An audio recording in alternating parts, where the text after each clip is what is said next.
Hello, I'm Tom Terry. I'm the president of the Board of Ocean Pines Association, and I was elected to the board in 2010.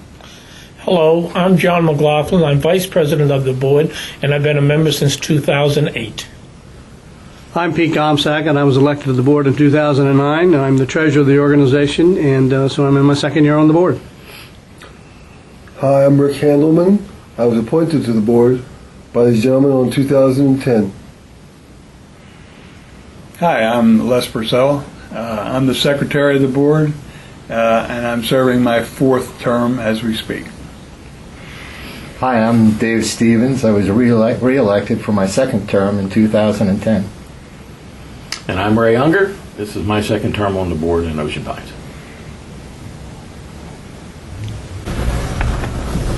I pledge allegiance to the flag of the United States of America, to the republic for which it stands, one nation, under God, indivisible, with liberty and justice for all. I thought we were supposed to take out on the film on ABC for tonight. Oh, did that? Hey, Rick. You want to get closer here or not? Yes, I will. Did Fox take it out? No. It's NBC. A list of residents who would like to make public comment. John Wood. Thank you very much. And we're going to allocate up to 5 minutes per person here tonight. Okay, John? Thank you very much. My name is John Roeder, 186 Sandy Hook Road, Section 3. I'd like to talk to you about fudge trails. They're odorous. Sir, Excuse me, I didn't- what's I the didn't subject? do- What's the subject was, sir? The subject is fudge trails. Fudge. F-U-D-G-E. Okay. Fudge. That's a picturesque thing that you can relate to in your mind. All right. They are odorous, and they are a health risk to all the citizens and owners and visitors to Ocean Pines. These are caused by drippings from trash trucks when they stop in front of an Ocean Pines home to pick up our trash. I have discussed this with the previous general manager, and I've discussed it with the current general manager. I've received no improvement and no feedback. I do not believe that Chesapeake Waste Industries has met its contractual responsibilities and agreements with the Ocean Pines Association. It appears that they, as a vendor to OPA, are difficult to work with. The President and the members of the board, I ask you, or request you, plead with you, that when the current contract with Chesapeake expires, that you do not allow them to rebid their contract. And I would also add that since this contract seems to have very little teeth in it, I request that you have a new contract drawn up by an attorney who is familiar with industrial contracts. Do you have any questions? What's your address again? My address is 186 Sandy Hook Road, Section 3. Okay. And I would comment to you that you can drive anywhere in Ocean Pines and see little fudge trails in front of houses where, in fact, they might even be in front of your house. But the bad news is that, and especially as the heat rises in the summertime, and we have more visitors here, and they are out walking their dogs, etc., or riding their bikes, quite truthfully, it stinks very bad on the days that they pick up trash. And if you look closely at the content, you can easily understand that there's a health issue involved. And by the way, MDE considers this an industrial waste issue. Any questions? Thank you.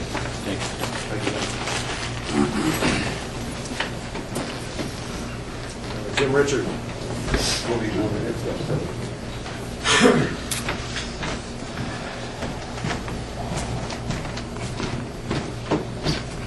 I'm not real good at this, but my name is Jim Richards. I live at 1233 Carrollton Lane, Ocean Pines. So I guess you know what I'm here to say. What's that? Speak up a little. Oh, I live in Carrollton Lane, 1233, so I guess you know what I'm here to talk about.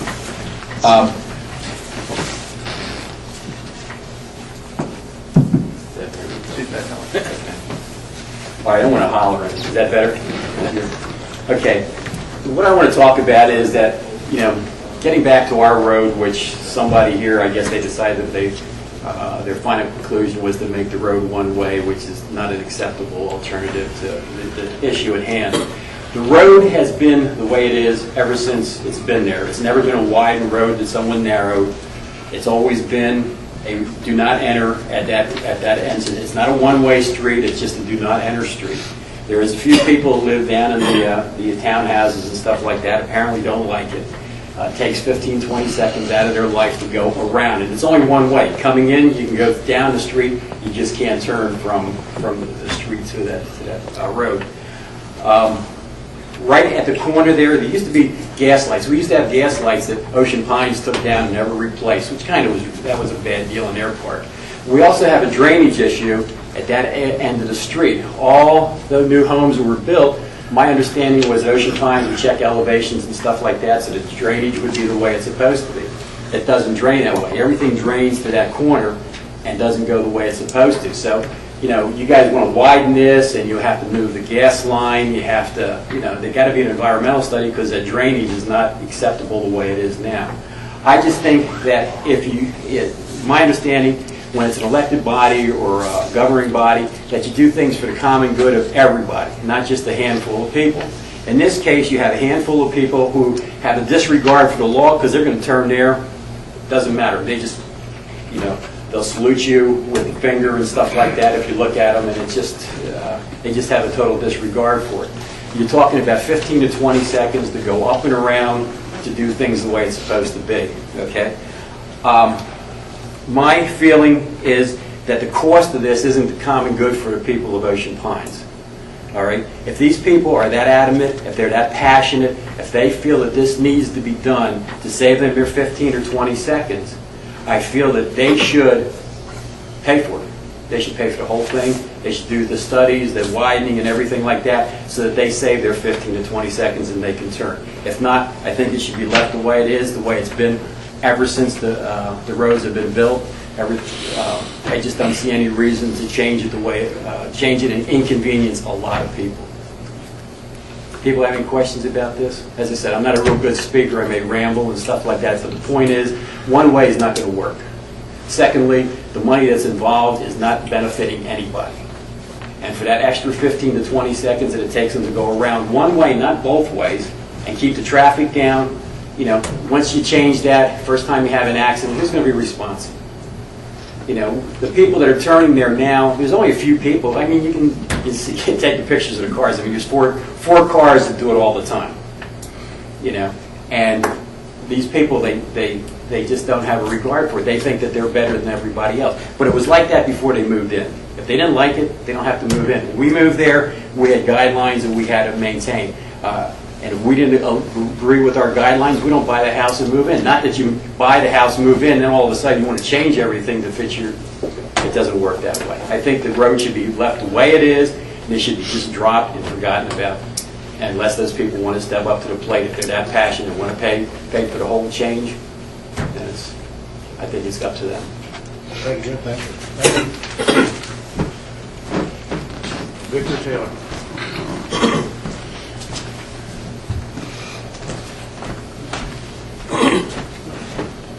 Good morning. I'm Victor Taylor. I'm a relatively new member of Ocean Pines.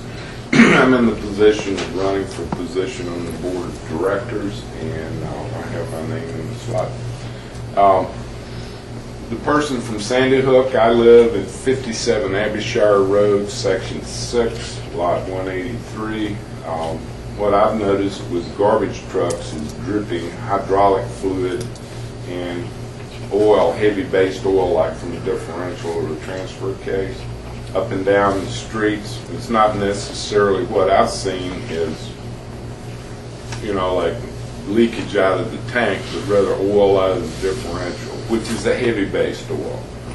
And the question I have is, we have a problem with the tax problem that's in appeal. I haven't heard anything about what's happening with the appeal.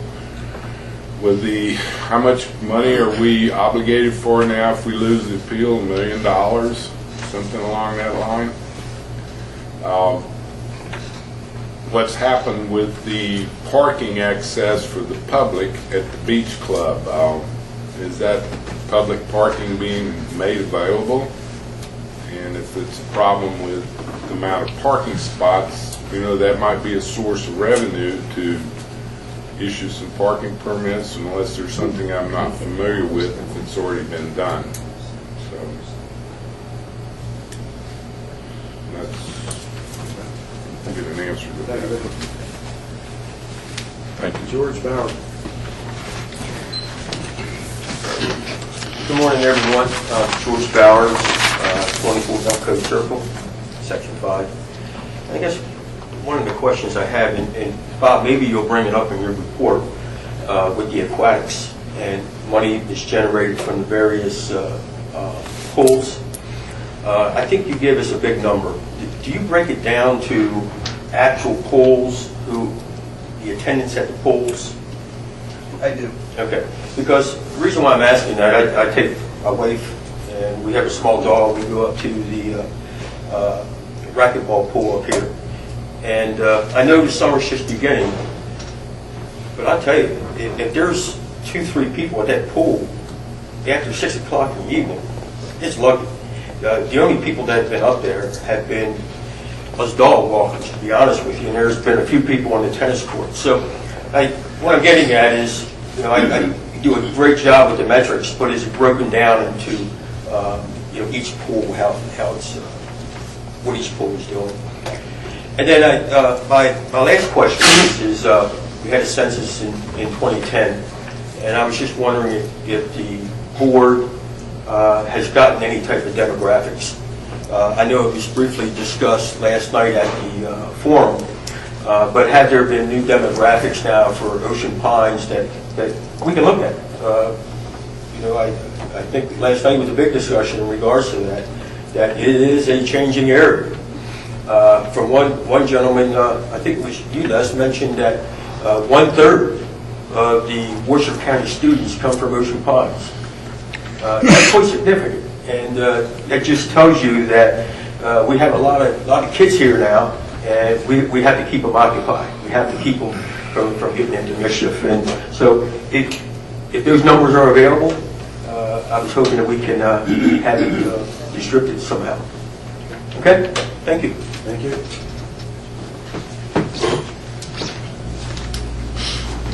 Harry Gallup.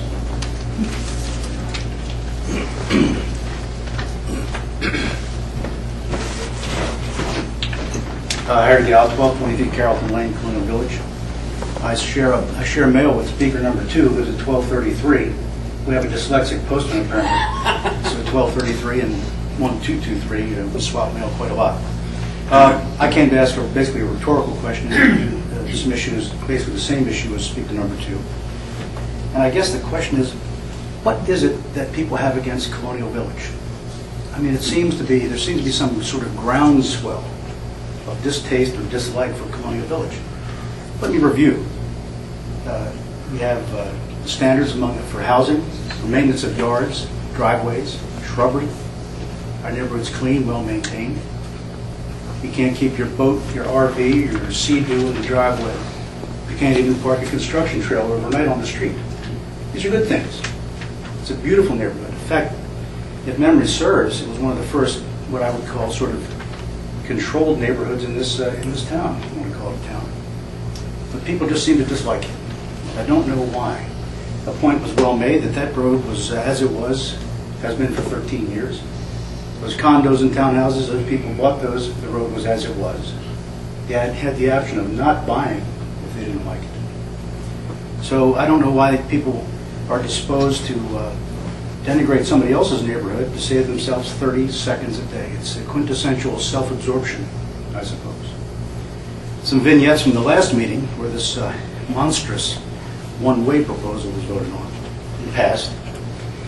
Mr. Purcell was in favor of tasteful speed bumps.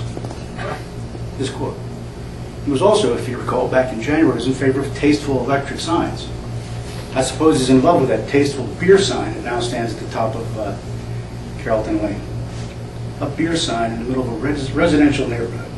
Thank you very much. Dave Stevens seized the high ground on the issue of closed meetings when he said he wanted open meetings, all, and voted so. Congratulations. He immediately conceded the high ground by saying, a deal was made between the developer and the residents of Colonial Village, but it wasn't made by us, therefore not obliged to live by it. He gave back the moral high ground. That's a quote. Mr. Gomzak, a quote from Mr. Gomzak on the issue was, I don't care.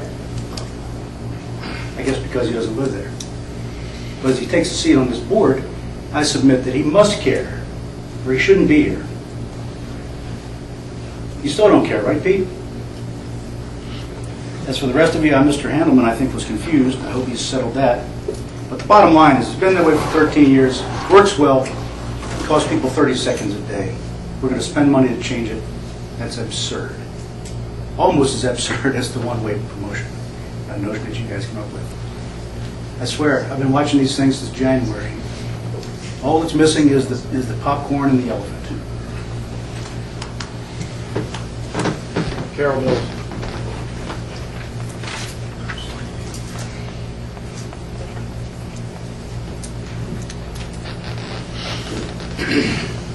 I'm Carol Mills. I live on Falcon Bridge Road in Section 6. And I'll try to be non-controversial. But first, Mr. Taylor, I have a $50 beach parking permit. Okay. So that answers your point on that. I'd like to request a new clock at the Yacht Club pool. The clock fell down. And people are constantly wondering, what time it is and all. So the lady at the desk finally purchased a clock on her own and put it on a little easel. But we need a clock back where the one used to be, up on the railing on the second floor, so it's visible to everyone from the entire pool deck. Thank you.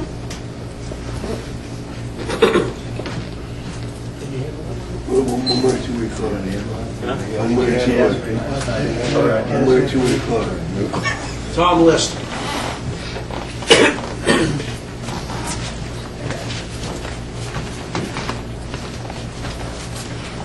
Yes, good morning. I'm Tom List. I live at 22 Ocean Parkway.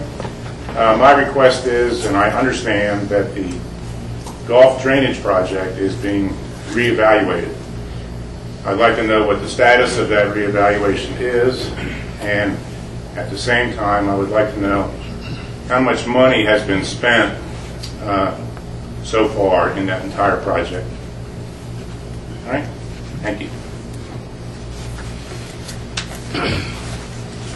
That's the end of the list that I have. Is anybody else? Your name and address, please.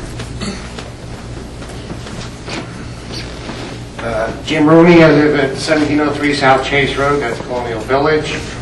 And pertaining to the one-way street, in the newspaper, I didn't see any stats on how many homes are going to be involved going around the one-way.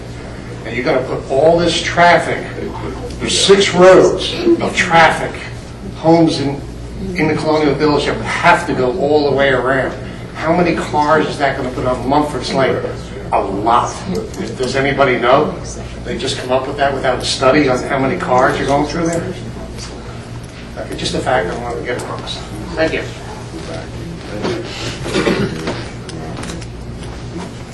Somebody else?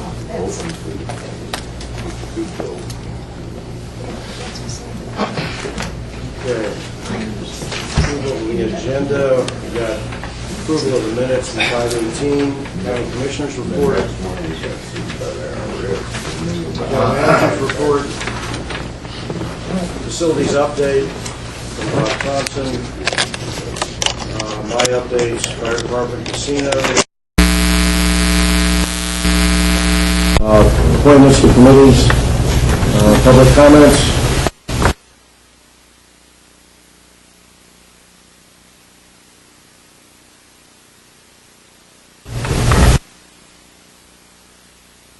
already been passed around, but I want to formally, for the appointments to committee section, there is one more appointment that was brought up yesterday, and I believe everyone has it in front of them today, the appointment to,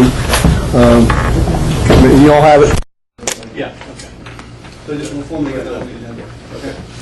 And also, on that, we need to remove Carol because that committee is up to snuff. We don't have any empty seats on that particular committee. But we got one. Yeah. Any other change? Agenda's accepted. Minutes. 5:18. The only set of minutes we have, right? Yes. I'll move approval of those minutes. Second. Oh, Ray seconded. Ray second. Discussion? All those in favor? Aye. Opposed? Okay. We have Judy Boggs, Commissioner Report. Presented out to everybody. It's in the packet. It's in the packet. It was part of the packet. Yeah, it wasn't handed out separately, it was part of the packet. It was in the packet, it was handed out.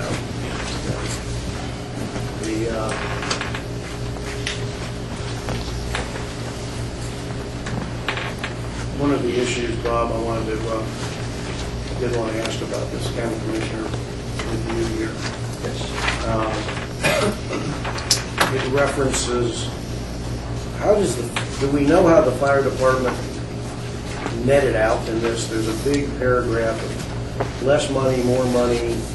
I want to find out how they, what the net result of all this is. There's all kinds of pluses and minuses in that paragraph. I'm sorry, I must have fallen asleep. What are we talking about? Fire department. Judy Boggs cites funding, county funding for the fire department, and some of it's based on formulas. Some categories of revenue went down, others went up, and what I think Tom is asking is what's the net of all that impact on the fire department? On the fire department. Yeah. I'm just asking Bob. It's factual stuff out of her report. Okay. I'm researching.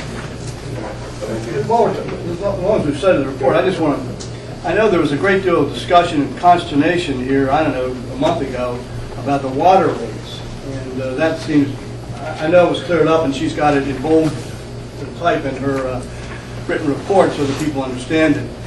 And I think emails were going around saying, oh my God, water rates are doubling, and my bill's going to double, and so forth. And this cite's I'll just read it. Regarding the Ocean Pines and water and wastewater facility, the proposed budget shows an increase from 80 cents to $1.60 per 1,000 gallons up to 10,000, which will amount to about $5 per quarter for average use of water per household and about $8 per quarter for high-use water for both domestic and commercial use. So I know there's a lot of angst and concern about people's total annual water bills doubling. Well, here it is. Okay. Any other comments, questions about these updates? General Manager's report.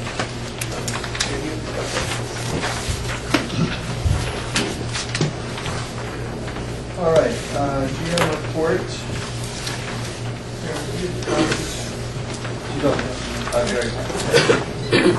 The GM report? No, GM facility report.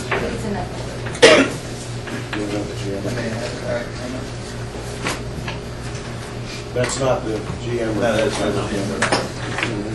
Okay. That's the facilities report. No.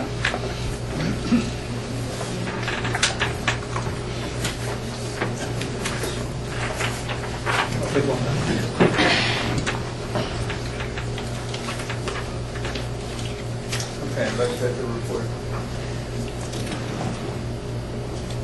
Wake up. The computer's talking to the computer. We've had an interesting morning when it comes to technology, trust me.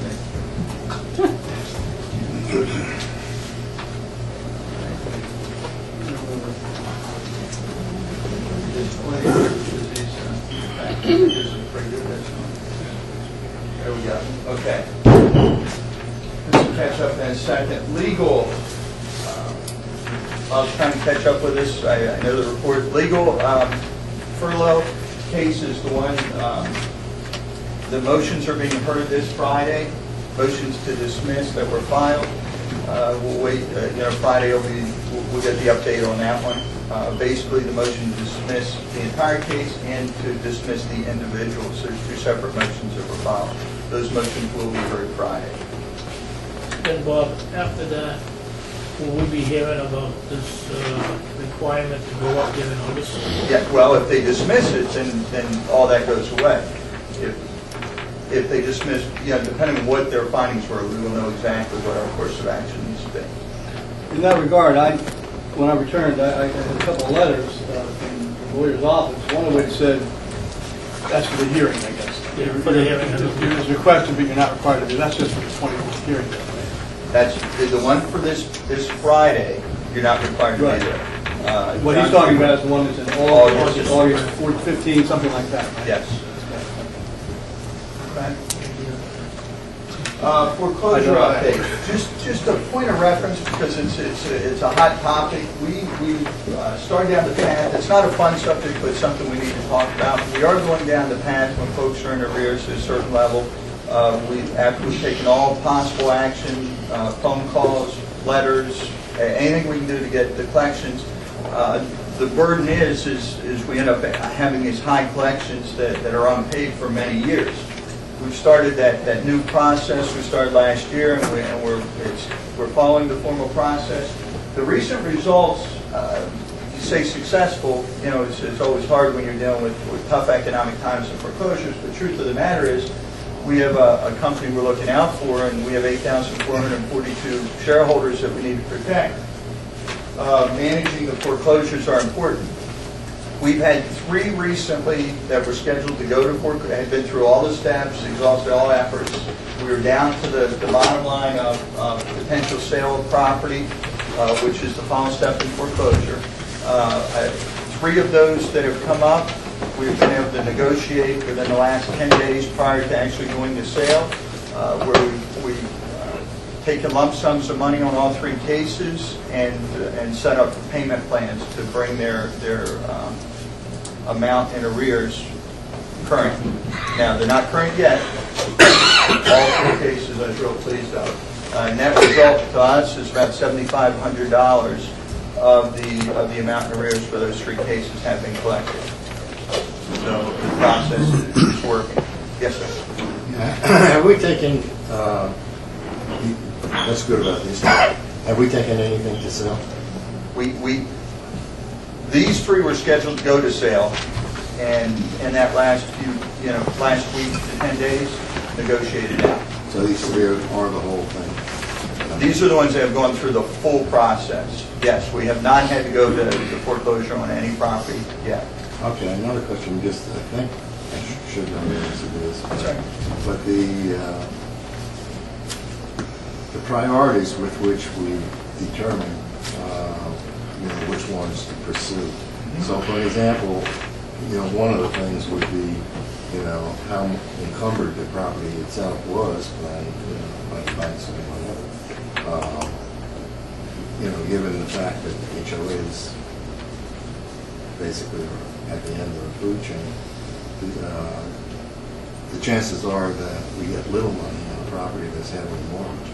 Are we following that general process of looking at properties that are less heavily mortgaged, and therefore, in other words, we realistically have a chance of getting some money back? Yes, we are. Yeah. Okay. That has to be consideration. Otherwise, we end up owning property with little prospect of recovering it. So okay, so these are the answer is yes. So these are 3 properties that were not heavily mortgaged, and therefore. No, they're various levels, and these are just 3 of the recent ones that got all the way through the process, and the property owner came through and made substantial payments in all 3 cases to. Yeah. How many others have gotten all the way through the process? These are the first 3. The only 3, okay. We said that. Yeah, no, these are the first 3 that have been through the entire process. And it does, just so everybody understands, we do take in consideration what's owed on the property, how many years in arrears. There's a number of factors that go into this whole process of collecting, to include, we've engaged with a collection agency for those that have fallen off the chart, that have gone through and may not be foreclosed, maybe the banks are foreclosed. We're still pursuing. My understanding of how it should work, I just wanted to ask whether or not in fact it was the case in these three. The only change, Bob, as I understand it, that has been made, and it hasn't been made to the process, it's been made to the environment around the process, is the recent law that was passed that has us not necessarily last anymore to get funds, right? Is everybody aware of that law and that change? But to a very limited extent. Very limited extent. Very limited extent, and have there been any actual cases in which we know? It was just passed. Not tested yet. 7,500 is that we received from the people. How much is they owe? It's a various. In those three cases, I'm taking a swag at it, just roughly 14 to 15,000. About half. About half, yes. Interestingly enough, in the first grouping, what we did, we prioritized based on the amounts owed to the association, the highest level, okay? We recognized in the very outset that you couldn't just go after everybody and a whole bunch of them, so we had to do it very selectively as we went through this process. The first group, we call it Group 1, and these are out of Group 1. Correct. Group 1 was 10 accounts. We've now collected, I believe, Art Carmine's not here, is he? He's not. Okay. I believe with these collections, we've collected over 60, almost 2/3 of the amounts that those people owed us. And what they owe us, when we get to this point, they owe us not only the association dues, but also interest for every year at the legal rate that we're allowed to charge. We also charge back the legal fees, the attorney's fees involved. And if they're working on 3 cases and they bill us $3,000, we allocate that $3,000 to each one of them. So when we're making collections and we're reporting amounts owed to us, it's not just the association dues that's at issue here. There's a substantial part of what they owe us that is interest and charges and legal fees and so forth and so on. And we're collecting those. But the bottom line is here, this more aggressive posture on our part, and again, as Bob said, it's hard to do. I mean, tough times, so on and so on. But we have a responsibility here to our entire membership. We've collected, I think, Rick, over about 2/3 of the total amounts owed to us in Group 1. And we're collecting, we have payment plans for the reps, right? I'm sorry, what? Payment plans for the reps. No, don't forget, some of those, they've already been foreclosed by a financial institution or in bankruptcy, and we can't possibly recover anything. So I'm thinking, of the first 10, I think, I'm talking off the top of my head here, but perhaps 3 of the first 10, we were not even able to do anything because of either a bankruptcy or a foreclosure, and we moved on. So, didn't Bob say about payment plans? Yes. And that's not just with the first 10. Oh, no. Make every effort to work out payment plan. Last thing we want to do is get to this step. I mean, this is the no fun part of what we have to do. I'll tell you what. Why don't we give a fuller report? Now, I did this a few months back when in the winter. Why don't we give a fuller report next month to the board? Okay, a picture. Sure. Remember we did it a couple months ago. Yeah. Okay. So you'll see the full picture. Okay. Bob, while we're still on legal, why don't you give us an update on IRS. Somebody's been on vacation and just returned. Yeah, there's not our friends at the IRS. Not much change from last month. IRS basically, as everyone knows, we went through a mediation process, unsuccessful. That's a requirement with Fourth Circuit Court. We've passed that. Now we're moving forward with the process of going to court at Fourth Circuit Court level. We have filed our motions and our briefs. They were filed 2.5 weeks ago, 3 weeks ago. Yeah, the end of May, they were filed, and that's where we are. Now, the other update, and Mr. Taylor, the other update, we have paid $119,000 that we've actually stroked a check to the IRS. We did that in June, or early in this month. And that was for tax years 2003, 2004, which is what the initial tax case, was for. which we did lose at the tax court level. The remaining 05 forward, there's no court, we're not in court over that, there's nothing involved in that yet, but the implication of whatever the Fourth Circuit Court findings end up being may impact us moving forward, and that could be upwards, inclusive of the 117, upwards of $1 million in total. It's 980,000 is what the number is. Just so everybody understands, the 119 was paid because we had to. However, on the positive side, when we win our case against them, they will need to refund us that money with interest. At a higher interest rate that we're getting on our funds. Correct. So we were required to pay it, but it is still in play at that point. They may owe us a refund. Okay. All right, Mr. Taylor has his hands up. Do you want me to? Is it on the IRS case? Is it about the case, sir? Yes, sir, it is, Bob. Go ahead. I was wondering if we lose the appeal, would we be liable for the remainder years? At this point, sir, we are not liable because they haven't filed. My logic would say, though, if we lose that case, they're going to turn around and come right at us for the remaining years. That's what Let me just add one thing. Sure. Yeah, let me just add one thing on that. In this circumstance, as in any circumstance, where the IRS does an audit, has a deficiency notice, and what they ask the taxpayer to do is to sign a waiver for intervening years. There's a statute of limitation, which means that for 3 years your tax return is open.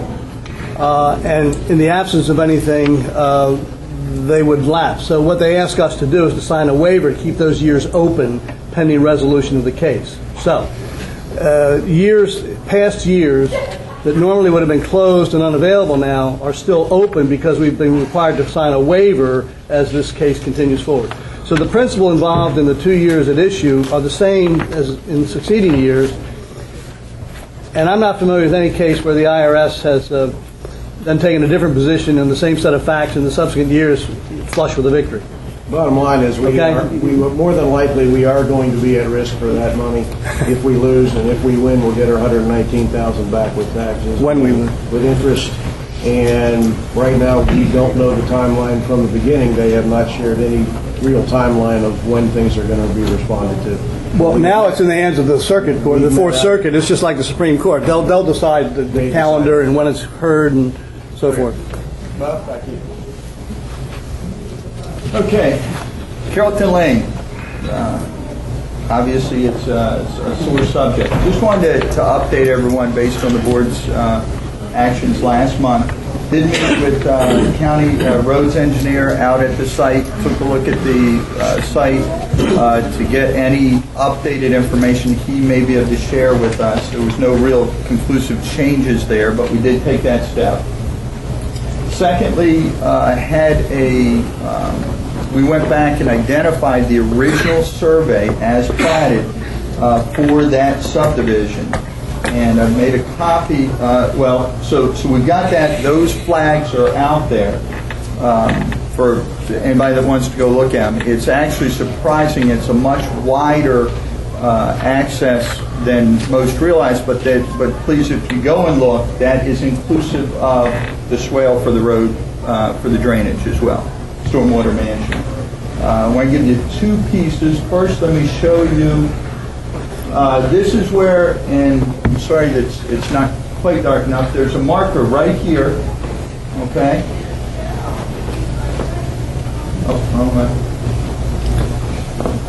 There's a marker right here. Okay, remember the bushes are up on this side. It's right here. So if you're standing facing the yacht club and you're looking at that road the way it widens out, that's the left side, the first one was the right side. And there's how we have it marked. There's the marker. Okay?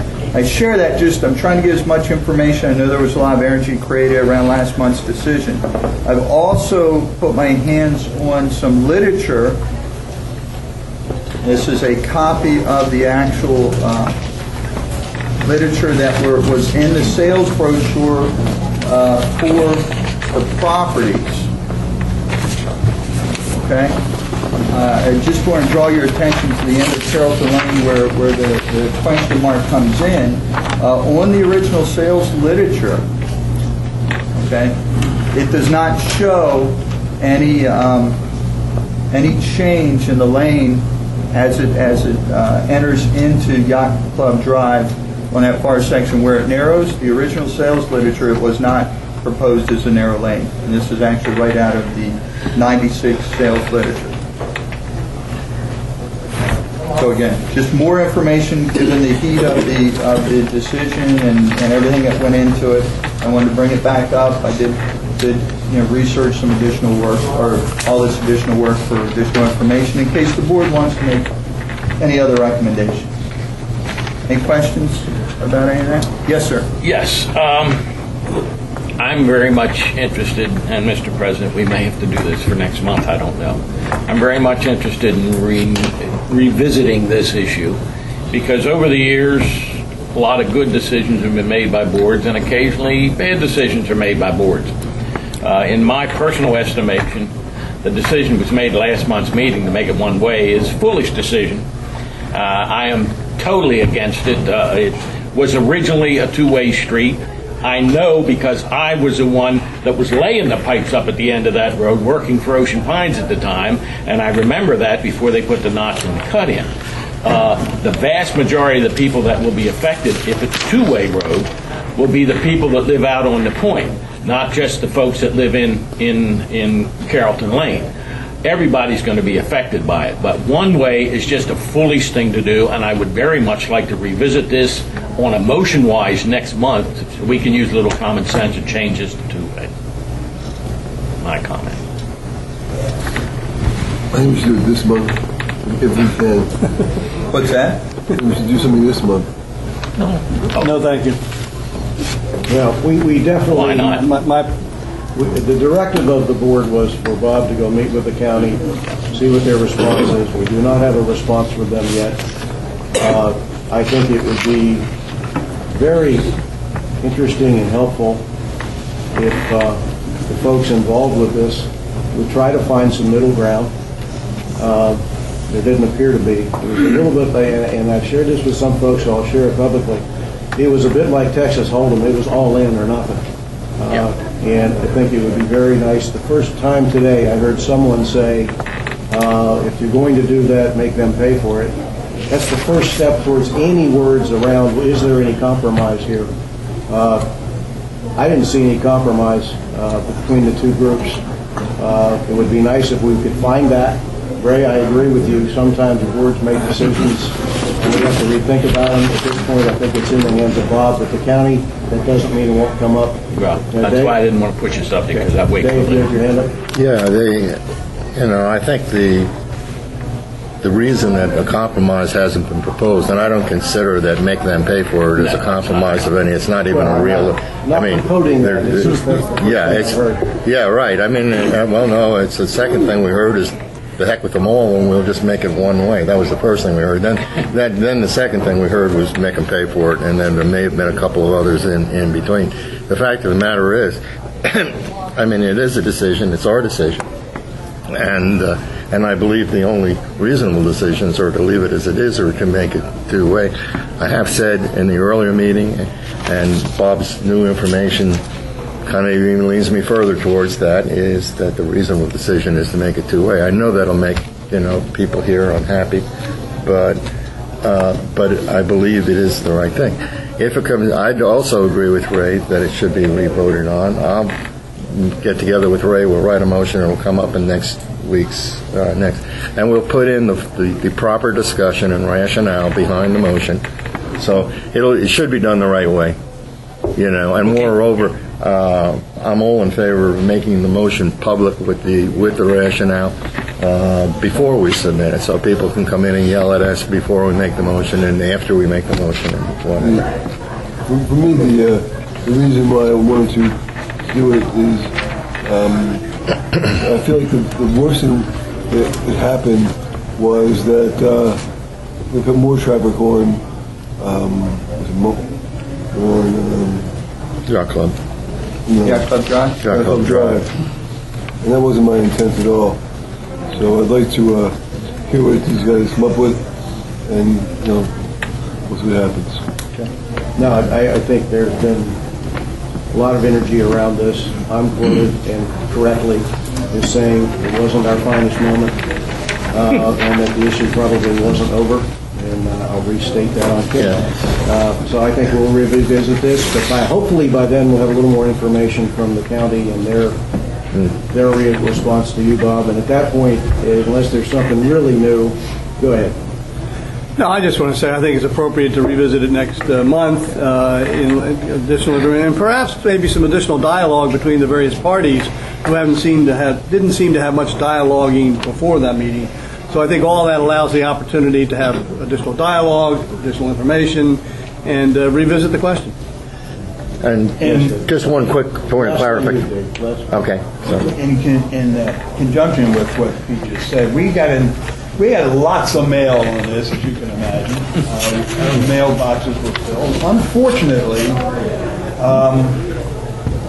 there were 4, maybe even 5 different factions from people who lived in that area. They were all adamant. They were all rather self-serving. It was hard for us to know who was right, who was wrong. The decision that was finally made, I personally didn't agree with, but we got a letter this week that was rather interesting. It was a little tongue-in-cheek, and I forget who it was. A little? But the question was, hey, it was a bad decision, but at least now the people here are talking to one another and trying to get a position.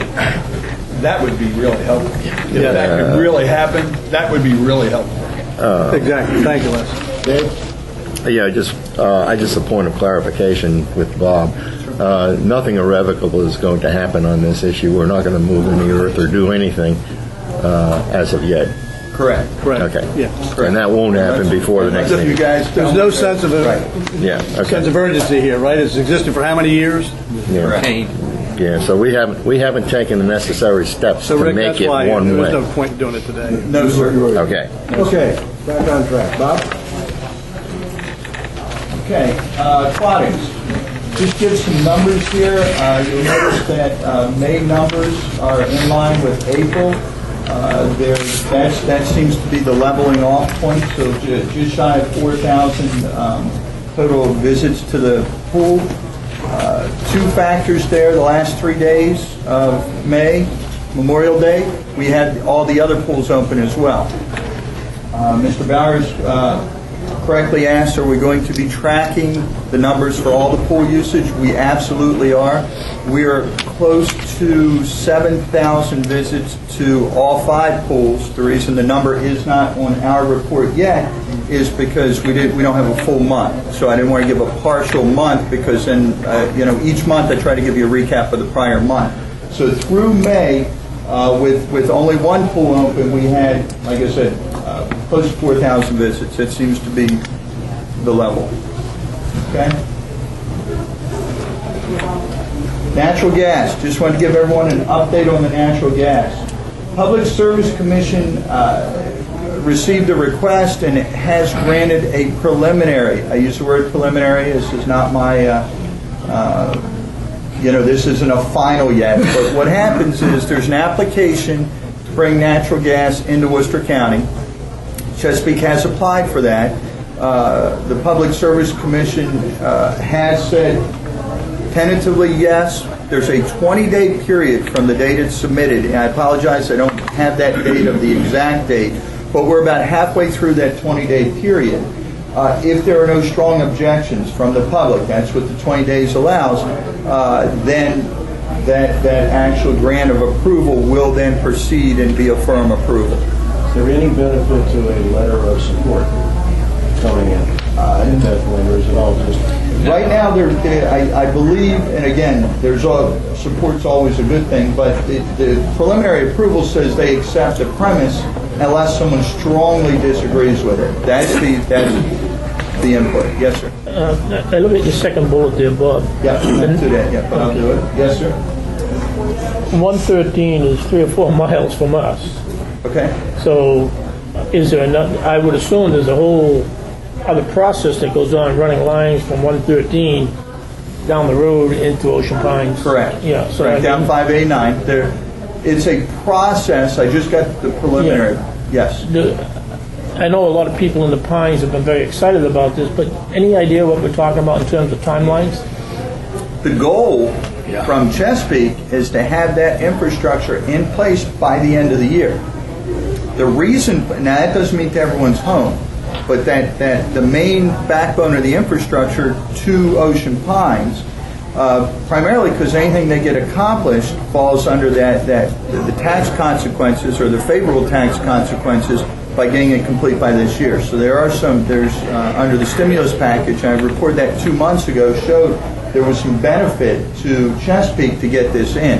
So yes, they really are pushing hard to get this at least to our gates by then, because then they'll get an offset, as a company. That's the to our gates. Yes, That's the to operative our word. gates. To our gates, but does not Eastern Shore own the pipelines and the... They do. And so any idea how the two will get together? It would be a joint venture. And they are negotiating, and from all parties involved, it would appear that the negotiations are extremely favorable. Okay. Now, again, I can't say what the end result will be. The timeline here is critical because the company is trying to get funds, federal funds that would be available. But you're talking about the 3 miles from here to 113. They have to put the pipe in the ground I'm aware of that. from Dagsboro all the way down to that point by the end of the year in order to qualify for those funds. So they're just trying to get all the permits and everything to get that done. So it's a fingers crossed point at And this point. Eastern Shore Gas has done the applications that they Yes. need to do in order to participate. Yeah. So they've done that part of it as well. They have, Eastern Shore Gas has sort of stopped dragging their feet. They have realized that they're going to end up outside looking in if they don't cooperate, so they are. Okay. Technology, just some updates. You folks won't see this directly, but just some internal. We upgraded to Microsoft Exchange, which sounds like a minor thing, but it really, we're using POP3 server. That just efficiency was very, very slow. This is a big deal internally from a process standpoint. Some of the immediate benefits that we had, calendars, just internally when you're scheduling this room, the boardroom, those type of things. We have one calendar that can be accessed by everyone on the system now to update. It's just creating a lot of efficiencies there. Second thing is that by having Exchange SharePoint's basically working with the cloud. So as we're doing our internal work, we can save documentation to the cloud, which then gives other folks that have granted access to that, access to the live files. So it's not which email version did you get, are you working on my version, I may have changed, did you get that? It's just the efficiencies are dramatically improving with these changes. The other thing that we added, it was in the budget 2 years ago, and again last year it just was never implemented, added Google Mini. What that basically is an internal search engine within our system. It's a program you buy, and it goes out and crawls our entire system. So if there's a document or something we're looking for, instead of trying to figure out where it is, who has it, that type of thing, the Google Mini actually sends out the crawl, tries to locate it, and brings it back. So it should add to ease of finding information. As you know, we went through last year trying to scan the majority of our documentation into the main system. Well, the challenge is you may scan something in, but if you don't know what it's called exactly, it's a little hard to find. The Google Mini, if you know parameters around it, you can type it in, it'll go find and then give you all the possible answers. So these are just some efficiencies we're trying to add into our system. Police, we submitted this month a grant application for, it was upwards of $195,000. There's some grant funds still available. What we're trying to do is tie into the countywide system. Snow Hill and Ocean City are already tied in. We will be the fourth to tie into it, but it's basically real-time access to criminal information. It's a great product. Tying it in, part of the reason the cost is so high, and again, that's why we're going for grant, is because we need to have fiber optic lines to our police department. So in our process, we need to get those lines piped to us, and that's part of what we requested in the grant. Now, a step further, and I'll be right with you, Mr. Unger, the other two advantages with having access to this, Police reporting, they can be done on the fly when they're updating information. If they're out on the roadside, they want to add something, they don't have to wait to come back into the house to do it. Secondly, mobile graphical mapping. So if you need to find, location, the mapping can be sent directly to the cars, and quicker access to criminal information. So if we end up, locking someone up or detaining them on the street, we're able to access if these folks are wanted, if they're bad, really bad guys, that type of thing, which further enhances the safety here in the community. So all these things are extremely advantageous. If we get through the grant, the cost is minimal to us. Secondly, just so you know, as we were doing this, started developing a stronger relationship with the county. Mr. Fitzgerald down there, who's their IT guy, very, very helpful and very willing to work with us to help make sure we get tied in the right way and offer some other IT solutions for us. So it's really been a lot of work, but from looking at the grant to building some relationships, I think we're making a lot of strides forward in that. I'm real excited about it. Mr. Unger, you had a question? On a public safety issue for Ocean Pines, 7 years ago when my home was burglarized, I got the information out immediately because I had Bernadette Tapino on this phone and I had CBI on this phone. So we were able to get the information, and he was caught in Ocean City the next day and went back for 30 years. What this system will do is automatically give that officer that information and access to all other agencies around here to be able to catch the bad guys quicker. And it's did the same girl write the grant? Well, I have a question. Yes, sir. You mentioned fiber optics. Yes. Which means, right now, as best of my knowledge, the Pines does not have any fiber optics. I think they do. We do. MediaCom has some fiber optics piped into Ocean Pines. It's not to every resident. It's not to any resident. It's not to any resident. Some main lines in for some of their major infrastructure or backbone. Right. Yes, sir. Is there any possibility, as they do this, that some of this might become available to the residents, these fiber optics?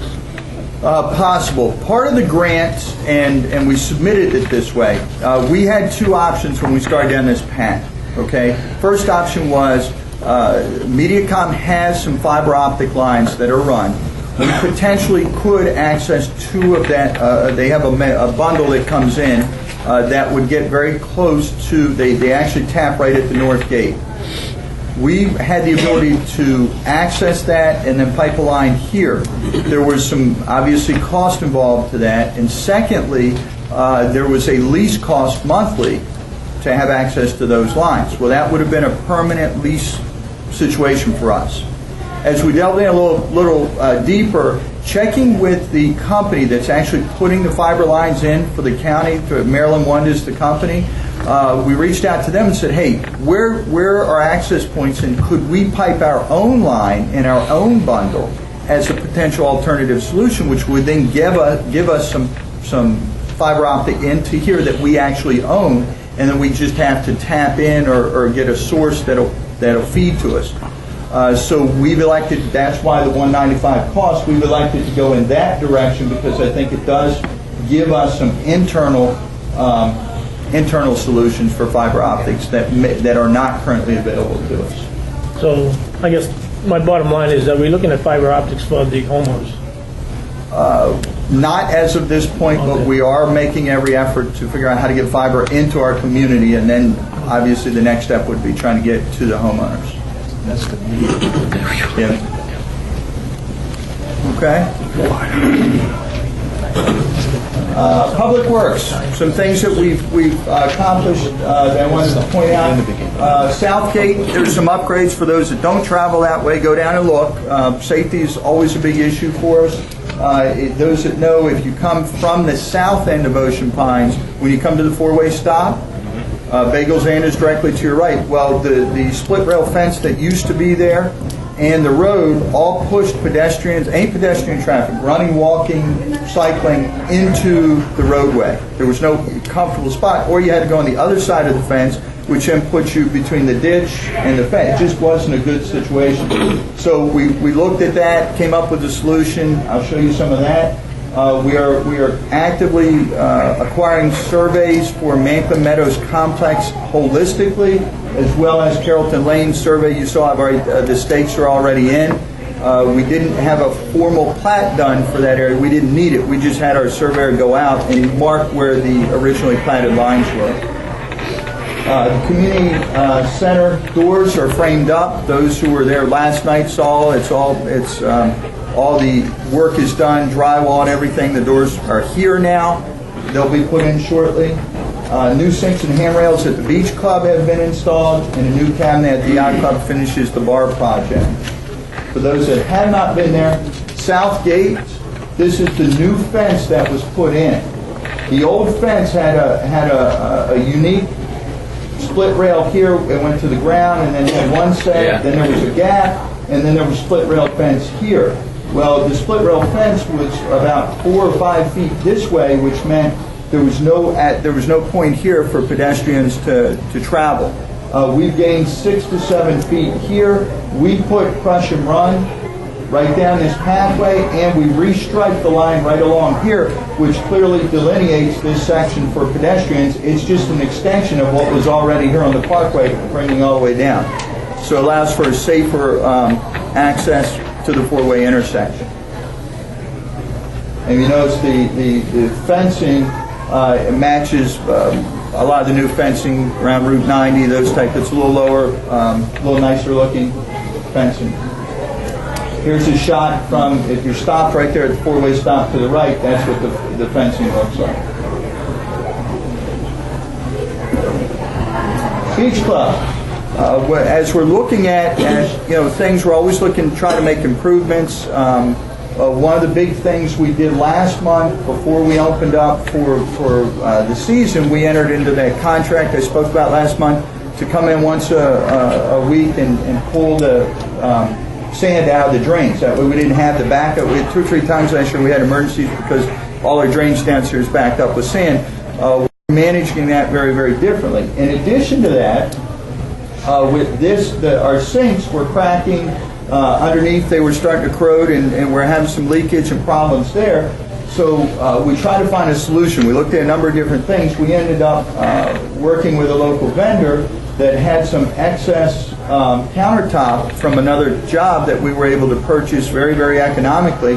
And what we did was replace the sinks in both both downstairs men's and women's bathroom down there. And you can see substantial difference from where that was to what it looks like now. Now, if we in the future end up doing anything with the Beach Club permanently, we do any changes, modifications, redo the bathrooms, what have you, we're able to pick those up, store them, and then reinstall them. So we did not waste any money here. This was very economically done, but I think anyone that's been over to see it, you can even see we changed the fixtures, we changed the soap dispensers which did not work properly, installed it all new. Worked out very well. People seem very pleased.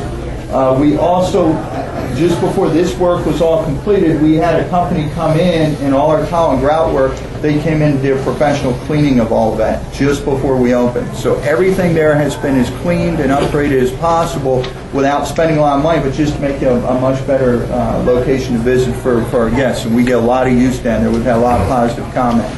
Yes, sir. Just a positive comment. I like positive.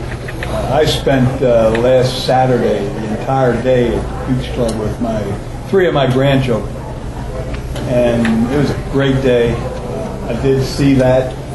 It's a marked difference, and I encourage anybody to go over there. The food is good, the pool is great, and the ocean is terrific. I did not see the ladies' room, however. You had to. I assure you it looks the same.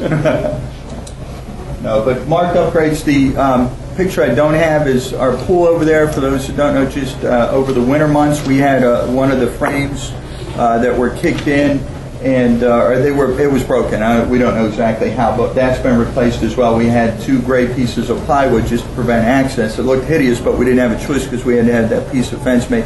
That's also installed now. So everything over there is really, really taking shape. It looks good. And Linda's doing a great job for us over there. Yacht Club, I'm sorry the picture's a little dark, but at the very end of the bar, Part of the final processes of the new bar area was to put in this enclosure. We had put the TV up without the enclosure, which you see there's wine bottles, there's storage. It just creates a nice final finish to the end of the bar. Those that have seen it thus far are just, when you walk in from any direction, when you look left and you see it, it all looks like it's supposed to be there. I mean, it's a great finishing touch. Joe Costello did a very, very good job with that. So please go take a look. That'll finalize our changes over there for the summer. Golf. Just a couple things I want to point out that for those that don't know, these were the two bag drops we had. Okay, it was budgeted, had been in the budget for a couple years. We actually completed, and when you leave, look to your left, you're going to see there's our new bag drop area. It's a covered bag drop for those that don't golf. We had budgeted $15,000 to do it. It came in under 10. Really, really good, situation for us. That's all Trex. This is made to last. This is a really nice piece. We had those painted, and they're more, you can set your bag there, but they're more for managing the traffic around that circle now. Because this bag drop obviously is a lot nicer and it's covered. So inclement weather, it just gives a little more cover, a little nicer experience. Membership benefits, we've talked about the Regal movie tickets and amusement park tickets. Unfortunately, you can't see it. The numbers are dark on the right. We had 200 and, oh, you can read it. We got it. 209 for the Regal tickets sold thus far. Okay. Keep in mind, they're the discount tickets that we start offering to our residents. Everything we do, we're trying to offer benefits to being a member here. They're $3 cheaper than you can buy them at the Regal theaters. So we've sold 209 of those tickets thus far. We actually started with 50 and we ran out within the first 8 days. So we've ordered 2 other orders of 100 since then. We also have been offering amusement park tickets. Amusement park being Busch Gardens type of amusement park tickets. We've sold 243 of those discount tickets. When I say discount, it's upwards of 25% discount. So if you buy it here at our location at the community center, very convenient, you can save 25%. That's a big benefit to members that want to use, because anybody that uses that type of stuff knows, especially if you have a family with kids, how expensive it can be. With that theme of membership has its benefits, our new member benefit that we work to deal with is with Jolly Rogers. We are now getting the passport. It's like a little credit card. The passport gives you access, and the bottom, again, it's dark, doesn't print. We actually have 25% membership benefits for our residents once again, upwards of 25%. That's off of the discounted price offered on the internet. So we're really, really getting a good deal. We're real proud of what we've been able to accomplish to get more benefits to our members. So you are able to go purchase those cards before you go to Ocean City and utilize those cards on the new zip line, the water parks, Speed World. It gives you all kinds of access. So everything we're trying to look at is offering more benefits as being a homeowner here. Okay, so we're excited about some of these products. All right, last and certainly not least is by the numbers, and in an effort to be, I knew the lighting would be a little challenged here for the numbers. I printed just that copy of the slide. You have the slide in a small format, but I printed a larger version. Here's where we are as of the first month of the year from our financials. We are, in total, we're ahead of budget by almost $44,000. We have some areas like Public Works. They're off by $2,500, but we've had them do some additional projects, which incurred some additional manpower costs associated with those. And it's just getting ahead of some things for the season. Public safety, those costs are associated with just some additional time when officers are having to do things for court and those type of things. They flux throughout the year. You'll be above or below. Everything else, with the exception of the Yacht Club, has fallen ahead of budget. The only reason the Yacht Club's off, and it's going to be a hard pill because a lot of people go, oh, wait a minute, we're in a new year. We budgeted with no banquet sales. We're off about $15,000 in banquet sales for May over May of last year. And again, the banquet said when you're booking banquets, they're 6 months to a year out. So when the decision was made last fall not to have banquets, it will still impact us for another couple months. Okay? Any questions about the numbers?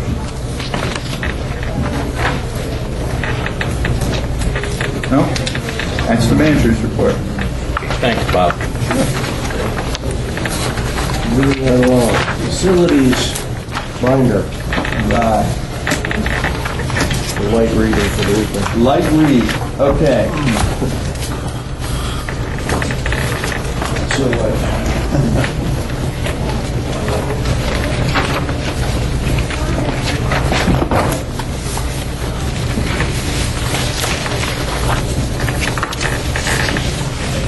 All right, I've created material ahead of this meeting, i.e. binders for all the board members. It was in your packets last week.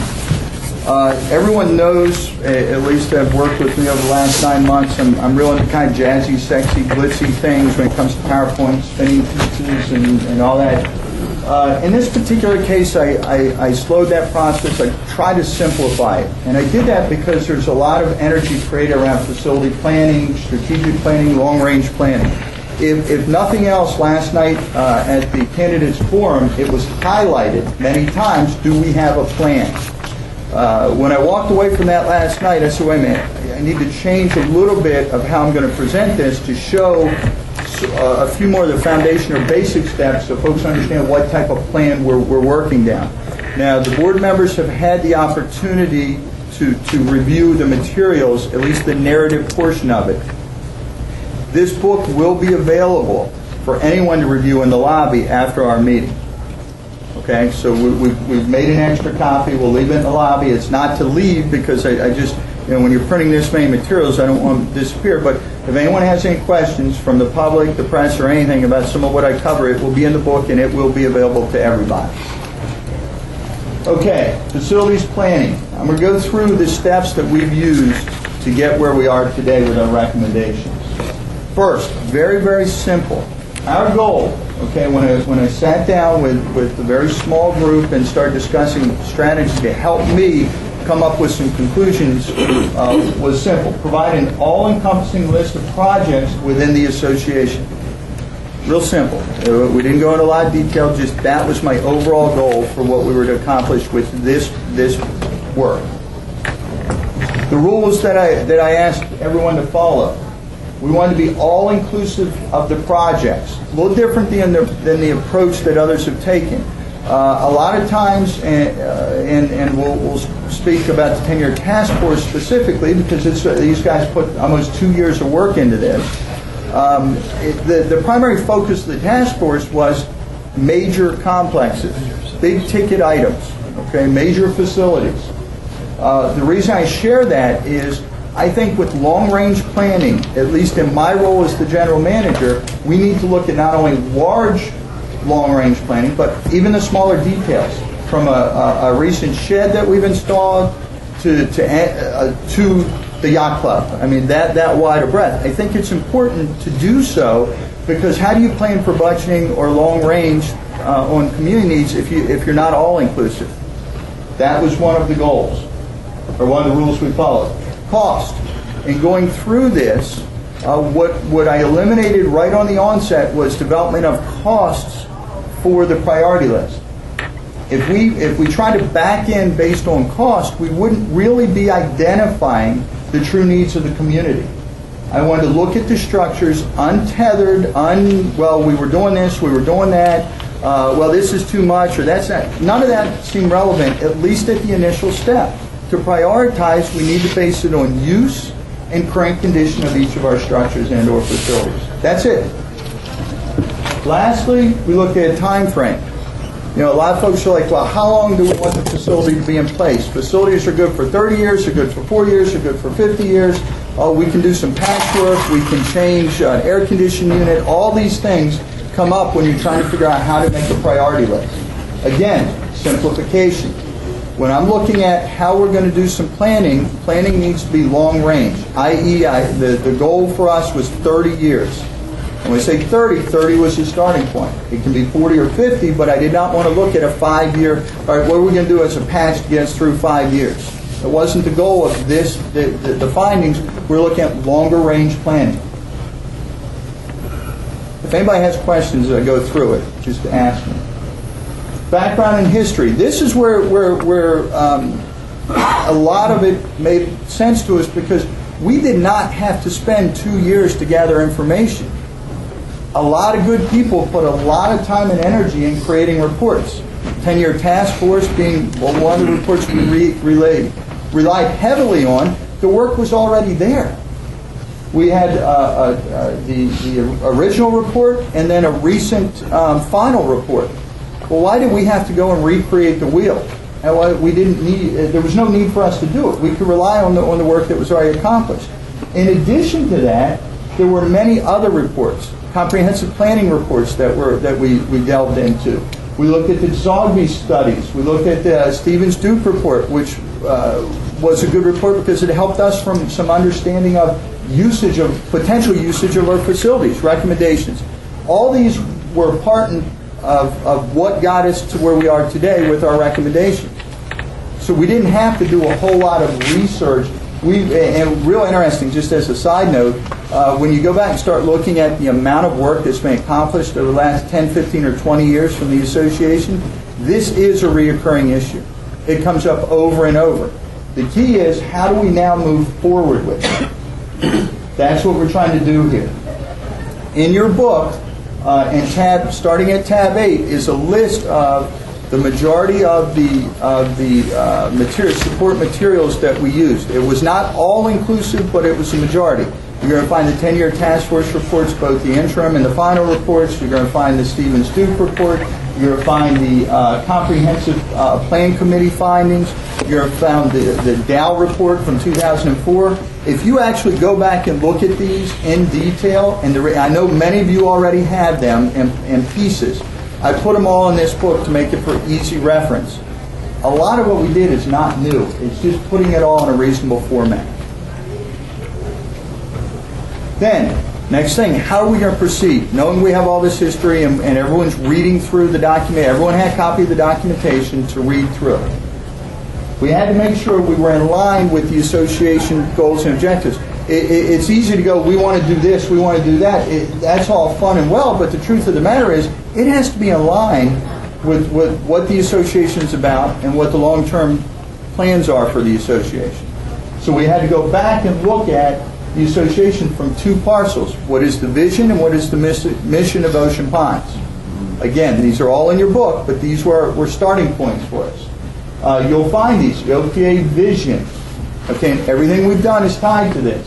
Ocean Pines will be a premier resort community offering exceptional value and quality of life to property owners who are diverse in age, economic status, and interest.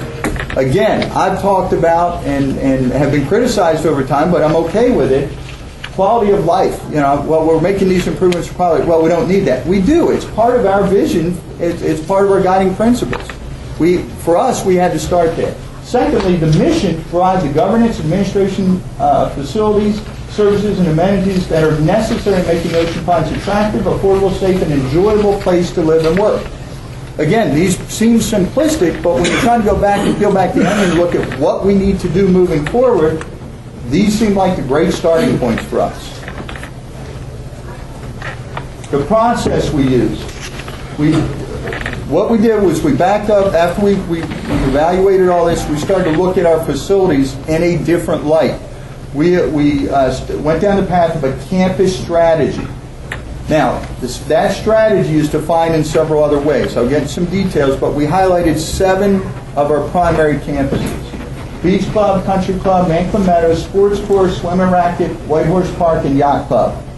When I say campus, it's all-encompassing of the property in that general area. Just made it easier when we're trying to manage our priority list. We also wanted to develop individual vision statements for each of the campuses. Okay? How does that campus, how does the Yacht Club and the surrounding parts and parcels of the Yacht Club, how does that feed up into the vision of our community? We looked at projects, large and small. We started just to identify again, a lot of this, it's not recreating the wheel for us. Our Carmine under Schedule 11 has had this for years, longer range for budgetary purposes, list of all of our facilities, our big and small. He's been doing a great job, single-handedly, I might add, for years, trying to get ahead of it and just manage that so we understand what may be coming up. That, from a priority of projects, we needed to take a look at that. We also went into ongoing projects. Although, again, past history, we always look at major projects. We think, at least from my perspective as the general manager, I need to look at ongoing projects like bulkheading. Okay, we need to look at the Gulf drainage, roads, dredging. All those we wanted to make sure were inclusive in our priority list. Because if I just said, here are the 4 major facilities, here's the recommendation, what about all the other pieces that go into that? We wanted to make sure we were inclusive of those. Last thing, after we had that list with all of the facilities and structures, we then knew the next step in our process was to prioritize those. Campus concept. I started out with the campus concept. This is definitely not new. I was pleasantly surprised. I thought, this is going to be a sales. I'm going to have to sell this when I talk about it. Truth of the matter is, here I thought I came up with something really bright and new. Not even close. 10-year task force had the campus complex. They didn't call it a campus complex. Okay, they referred to it as a complex. I'm sorry, complex. They say campus. They used the word complex. Okay. When you go back to a little further reading back, in 2004, the Dow report refers to it as a campus. So we can show in the last 7 or 8 years what I thought was a great brainstorm, campus management, has already been discussed in detail. So you can find those in the reports in your book. We identified what we had to look at when we looked at all 7, what would be our 3 highest priority, what would be our highest, and we ended up going into an order for us, our highest priority items. Country Club campus ended up, after all said and done, as our #1 campus priority. Number 2 is swim and racket. Number 3 is sport court. Okay? This does not mean we don't have other needs. This just means our highest priority items. And from here, we started to develop, because we knew these were our priorities, individual vision statements for each. Okay? They're in your books. You know that these were your highest priority items? Yes. They just appeared for you out of the blue, or you just... Well, let me finish from then, and I'll be happy to discuss how we got to it. They didn't appear out of the blue. We actually get all the... How many of them? I rolled the dice, each of them the highest number. A few of you got together and decided that this was it. Well, my job is to make recommendations. What has that got to do with what's happening? My job is to make recommendations to the board. You guys can concur, redirect, or completely say this is all hogwash and throw it out. That's up to you guys. I need to make some decisions. I've now done that. Mission statements. We then began to develop mission statements that supported our vision statements for each of the campuses. Just thought it was important so we understood the overriding or the guidance for each. They are in tab 2, by the way. Then we developed 3 different priorities. We did our immediate, which is our 0 to 2 project list. Approximately 14 projects in that list. Next one was 2 to 5. Okay, we have 13 projects listed in that list. Okay, and the largest was the 5 years and out. We have 70 projects listed in that list. Okay, they're all in your book. They're all color-coded, and they are all listed in tab 3. Okay? And they're all based upon your judgment of what the top They're all priorities. based upon my judgment, yes, Okay, sir. so it also, I'm just tracing this Yes, because it they're all my starts from a judgments, my single report. point. Yes, Single I was point. tasked to do this, and that's what I'm bringing you. Okay. Okay. Next, we had to define justification for our project list, because there's no way, okay, Bob just wants this to happen, it's going to happen. I needed to develop a justification strategy. And again, folks, this is not, there's nothing here I'm surprising anyone. It's in your books. Everyone's had the ability at the board to see it. some more than others, but, I mean, 2 days is not really an adequate amount of time to do this, but that's okay, it's what we had before the board. I'm sorry, sir, you were on vacation for 2.5 weeks? Did you want me to Yeah. FedEx it to you on travels? No, I don't think so, because I mean, I think on Friday afternoon, it wouldn't have done me that much more good anyway. Let me just say that the time was not sufficient for me. It may have been for all the other board members to get through the entire thing. Yeah. However, Okay. we're getting the report now, and that's moot. But Yes, sir. Yeah, let's not get bogged down. Let's move forward. But I am curious about the comment a moment ago about some more than others. The implication there is that some members of the board got it before Dave Stevens. well, that's true. But I mean, that's Because you were out of town. I don't know. Pete Gomstack got it Monday that- evening. That's just this Monday evening? Yeah. Well, if you consider that Monday evening was sufficient amount of time to do this before Wednesday morning, I don't Should I? review it to whatever. Let's move forward. But just, let's just, I'm questioning your comment that we had it in advance and we had time to look at it. That was the implication, and I'm simply saying that just wasn't true for some of us. Actually, Mr. Stevens, to be correct. You can call me Dave, Bob, and I'll call you Bob, Dave. Fair enough, sir. You did have it in advance. It may not have been in a sufficient enough time for you, but it was technically in advance. I'm not making it up. I'm not trying to hide it. It was in advance, but there is, make no implication that there is sufficient time to take this and look at it, even determine whether it's complete in the amount of time that we had it in advance. So just so everybody in the room understands that's true. And what's your point? Excuse me. And I've had enough of this. well, These that's books good. were ready on Friday afternoon. If you were not in town to receive the hand delivery of those books from our general manager, I can't help that. If you were on vacation, you weren't here, the books were available from Friday till now. Well, last Friday I got is Friday, mine this Friday. is Wednesday. That was more than enough time if you were available. It is not Bob's fault. If you weren't here to receive your buck, that's it. Bob, Well, I take exception to the fact that it was more than enough time. That's my entire point. The implication was we all had enough time, and the fact of the matter is, we didn't. Okay, well, I made no implication. Move on. I'm not sure why it's an issue here. I don't know. I'm just giving my pieces. I'm going to say this anyway. I know you will. The vast majority of this book is previously distributed material. Dave Stevens and I had a distinct advantage because most of this we dealt with over the course of the 10-year plan task force. Yes, sir. So as you hold a book up for the public to see this much, understand, public, there are just a few pages that are new. The rest of it has been available and around in historical documents that most of this board has seen over time, and particularly advantage were Dave Stevens and myself, who served on the 10-year plan task force. Tom, I'll turn it over to you. Thank you, Bob. All right, back on track. 0 to 2 justification, knowing that I'd have to justify, not just to pie in the sky, we had to go through some justification for our decisions on 0 to 2. These are listed in your sections, okay, in your book. The ones that were already either budgeted or required by county, action, i.e. the bridges, are obviously in the 0 to 2 because they're requirements, okay?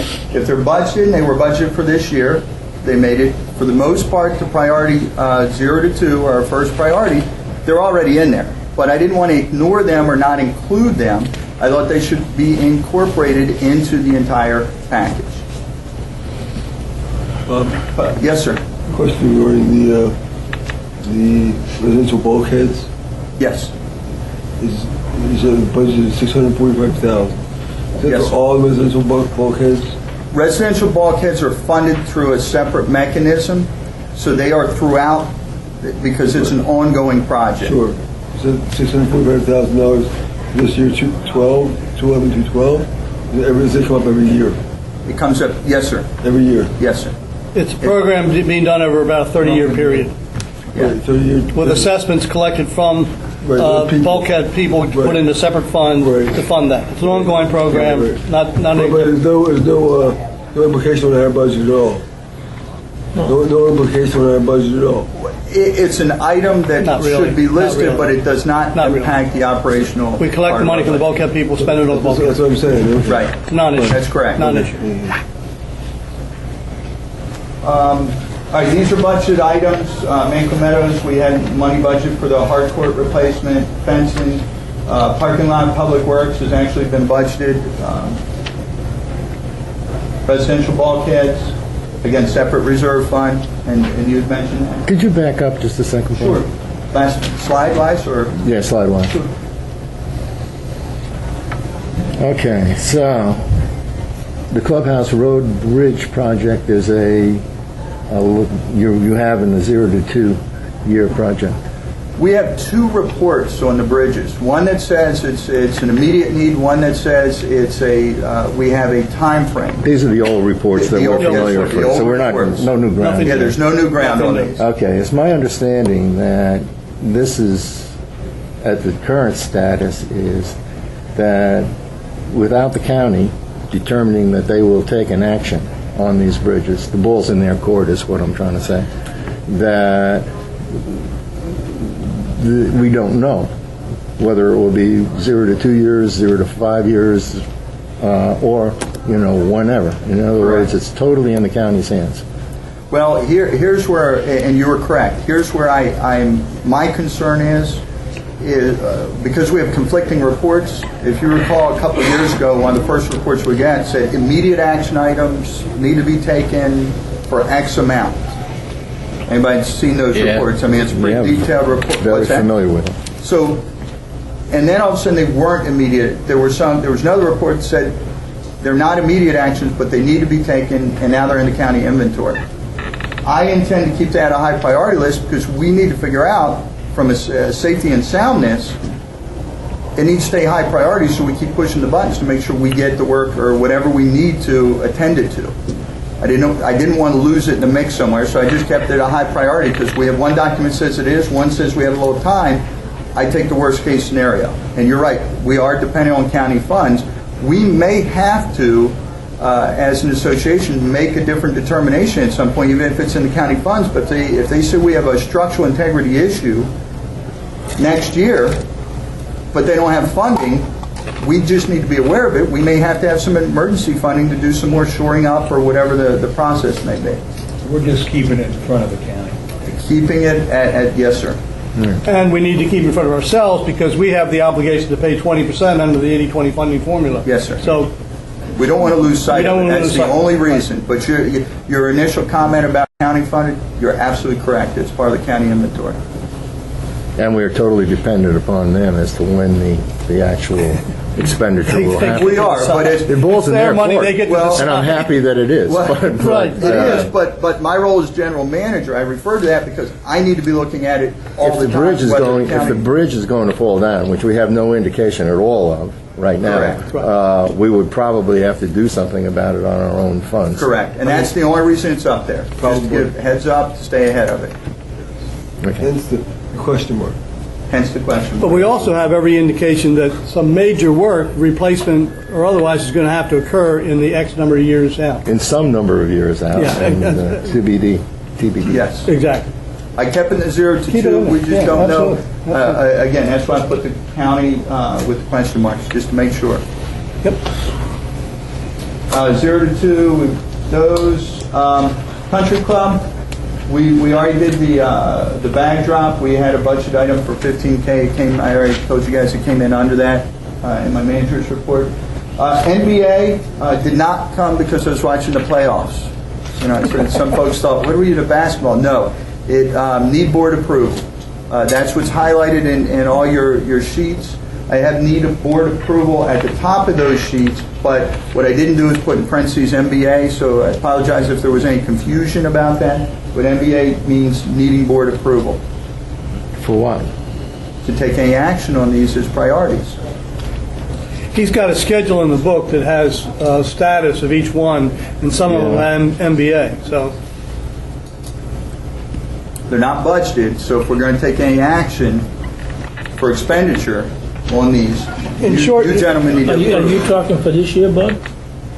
For any immediate, well, keep in mind, it's for any of the next steps. Well, what you're suggesting by this list is that in the next zero to 2 years, that the board is going to be asked to make I suppose, significant expenditure in the turn grill and the second floor kitchen dining room of the clubhouse, without knowing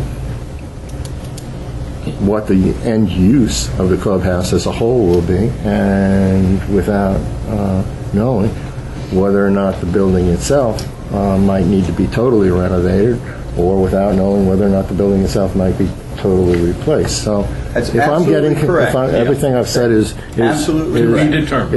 correct. So these are potential small fix items that might come before. No, sir. These are items that were listed in Schedule 11, long-term planning of our documentation. Okay. I did not want to negate any of those. However, we don't have any funds slotted for it or any work. What you said was exactly right. Now, it may be that my, because I didn't spend enough time reading this book after that, but it may be that, indicating that Schedule 11 stuff, that is prior Schedule 11 stuff, yes, sir, would certainly have clarified it a little more for me. Okay. Yeah, because we're very well aware that this stuff, and your predecessor, by the way, has made the same comments that you did several times to me, if not to the board as a whole, that, hey, look, guys, this 10-year planning doesn't even begin to cover all the stuff that we've got. Everybody's aware. Well, not everybody is aware of that. It's a good point. Not everybody by a long shot, but the people who were involved in it, certainly were aware that, the items on the 10-year planning thing were not the whole bag of things that had to be done. All right. And that's why we did the priority list. I tried to be, that's why we have 100 items listed. We try to be all-inclusive. Okay. For capital projects. Dave, one way, included in, obviously, you're familiar with it because, we worked together on the 10-year plan task final report, but the schedule that had the prioritized list that we ended up with a little over a year ago, I suppose, that was their starting point. But what he's done is taken, in my view, well, not in my view, you've said it, you've taken and expanded what the 10-year plan task force focus was. Remember, the 10-year plan task force was a major facilities task force, as you have said before, but it's worth reemphasizing that the board, when it created that entity, was specifically to focus on the major properties, major facilities, and that's why it was dubbed the Major Facilities Task Force. What he has done is now take a much more encompassing, all-encompassing view, and the campus-wide, and how many is it up to now? 100 and how many projects? We have 70 in the 0 to 2, 13, and 15. Well, what he's effectively doing, if I can put it in other words, is integrating the Schedule 11 items, which are always there, into the major. Now, there was an underlying reason that I'd like to bring out for having the major facilities segregated. Now, by the way, having segregated them, you still had to consider all of the rest and integrate them, which is what you're doing. Okay, so that's, I use your word, Peter, I'll even applaud that. That's a good thing, Bob. Write that one down. Write it down. Someone got that on record. But the significant reason that the 10-year task force, I believe, addressed the major items, and I don't want to say ignored, because they were aware that they were there, but did not specifically do that integration job, is because the Schedule 11 items were basically things that you were maintaining and redoing and over as a normal basis. Pete's nodding his head because we've been there and done this. Whereas the same level of effort had never been put up to that time on what really happens to the major facilities. And the difference is that you do all the maintenance you want, but at a certain point, that building's going to fall down. I mean, you get to a certain point where you have to come up and do something significant. And we believed that we had reached that point, at least on the country club, the yacht club, and and towards the beach club. And if it wasn't in 1 or 2 years or 3 years, I mean, certainly it was within a 10-year period that we had to do it. So that's why you had the original segregation. Now you still, that point didn't go away, and that still has to be addressed in here, I believe. Right. Okay? Right. And absolutely, I think Dave has summarized it well. Let me add one other dimension. What we did not only was segregate the big ticket items, if you will, but we also, in creation of and continuation of the 5-year funding plan, was to address that separate component. People tend to forget that we have been spending $1.2 million a year in average capital costs without the big ticket or major facility items. The police cars, the trucks, the backhoes, the computers, all of that over a 3-year period, it averaged $1.2 million. Now it's fallen off a little bit since then, but in round numbers, we've been spending about $1 million a year, and there was, quite frankly, not a sufficient funding source to fund the big ticket items.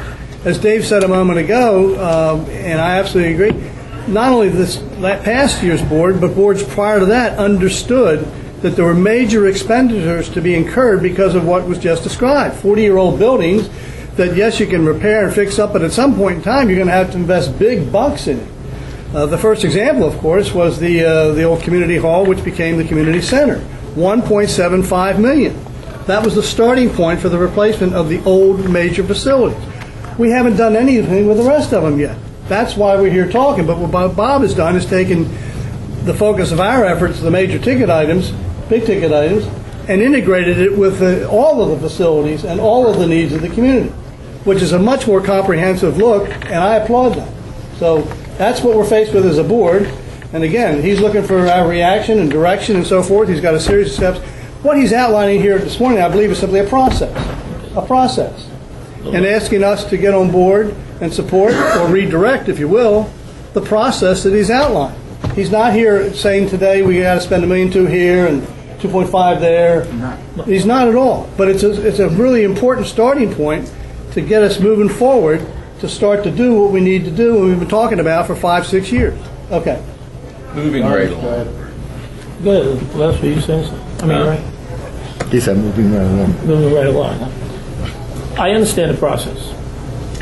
What has changed in my eyes, I've sat on this board for 3 years, and the issue has been the yacht club as the number one priority, followed by the we needed to do something drastically with the toilets, the bathhouse at the beach club. Both of them have fallen off the radar screen for the next 2 years. When you take a look at our campuses, the major campus that is the focal point of this community, in my opinion, and maybe in the opinion of others, is the yacht club campus. And that is where our focus should be in dividing our costs, because you got the pool complex, you got the yacht club, which is the place that we do a lot of our money making in terms of banquets, etc. It has the marina, it has the Mumford pool. It's one major campus that is the focal point and should be, in my opinion, the place where people want to go, and this should be the showcase for Ocean Pines. You take what we've now made number 2, moved up to year number 2, is a country club that has been very little utilized over the years, other than except for the golf club facility downstairs, which I don't think anybody is in disagreement that needs to be cleaned up. However, when I went through this package, I am concerned that we're going to develop something that may in fact be in competition with the yacht club. We're talking about dining up here, we're talking about putting a kitchen in here, a potential of banquet facilities for up to 80, and I'm just not sure if we couldn't sustain it in the past, and I know some people have said many years ago this used to be the go-to place. It hasn't been the go-to place since I've been associated with. The go-to place, and Bob has really picked up, is what you've done to the yacht club. And we were concerned at one time, were we willing to put money into it? I think we can see that the yacht club can in fact be the go-to place, and that's where the focal point should be, not the country club for the next 2 years.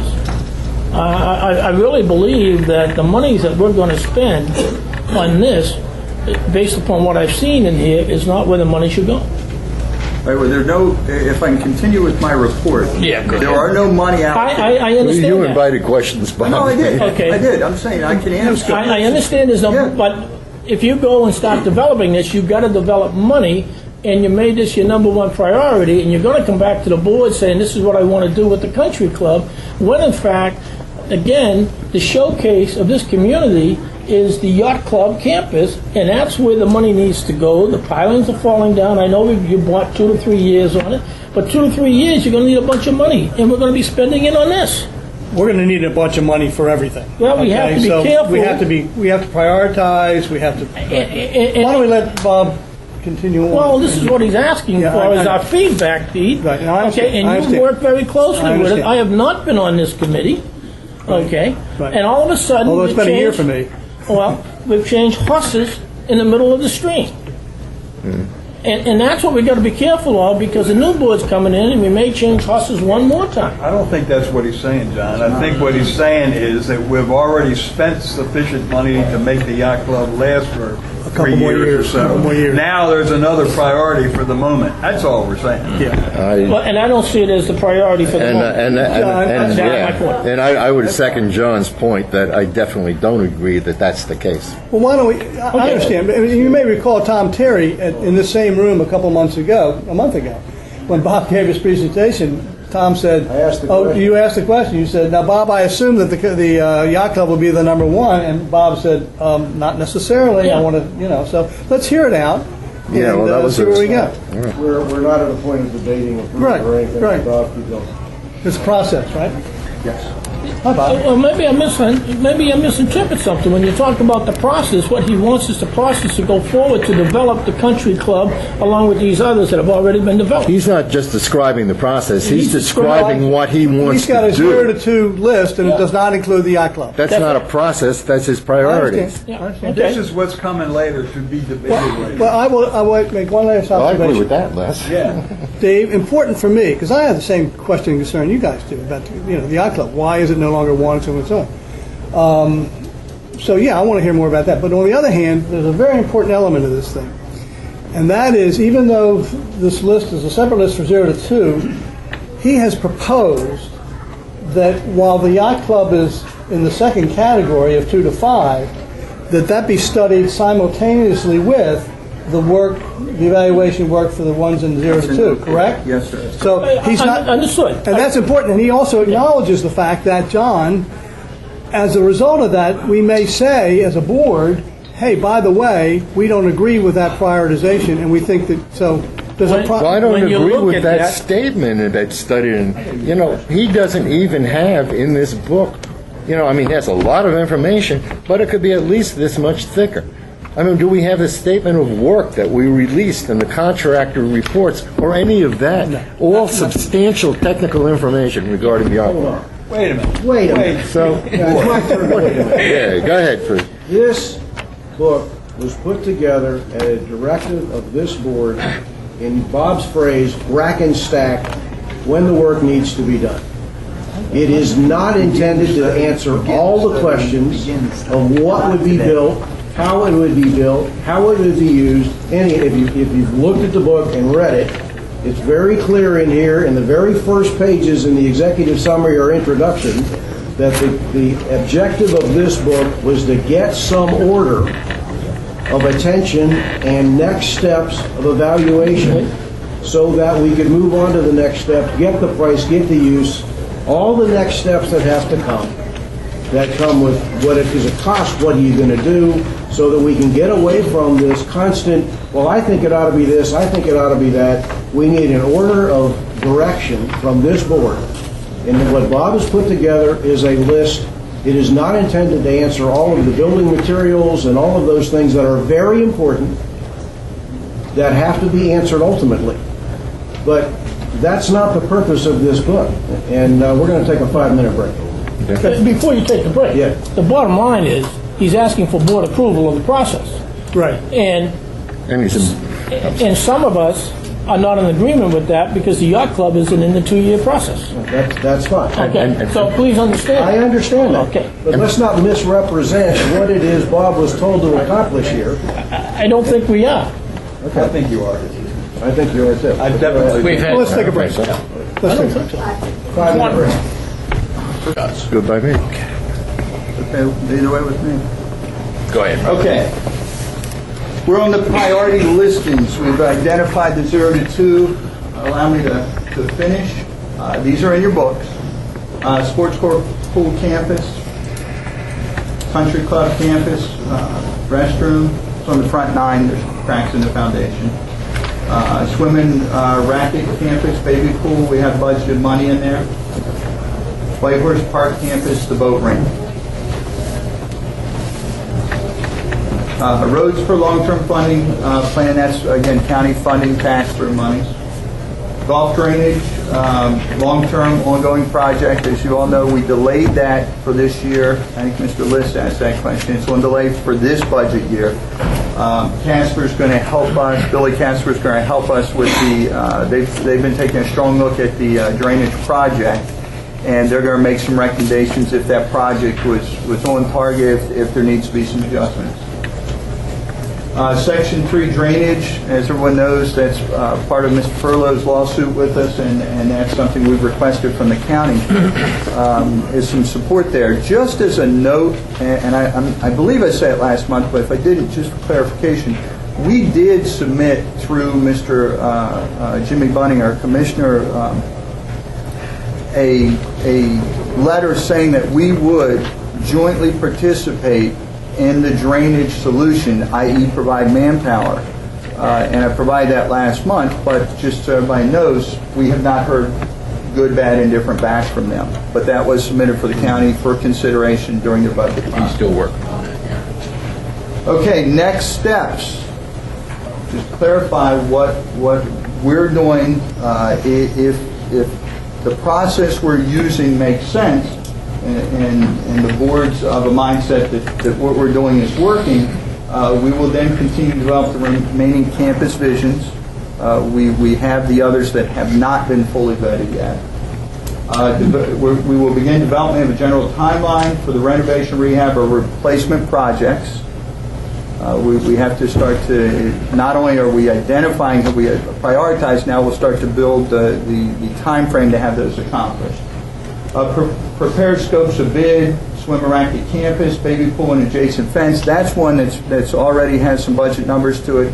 And we've had, just a side note for you folks, we've had a couple instances at that baby pool where we've had sprawling of the concrete. We've had to drain it and repatch it twice already this season, and it's been less than a month. And that will just be a continuation. The fencing, we'll take down the chain link and replace it with the aluminum fencing that matches the rest of the project. We would then begin studies on the country club, sports court pool, and yacht club and pool campus. The reason I said begin studies, there's still a lot of work that needs to be done, and a lot of information gathering, consideration, rehab, rebuild, remodel, whatever it is, to include uses of the facilities, how we're going to use them, what's the highest and best use.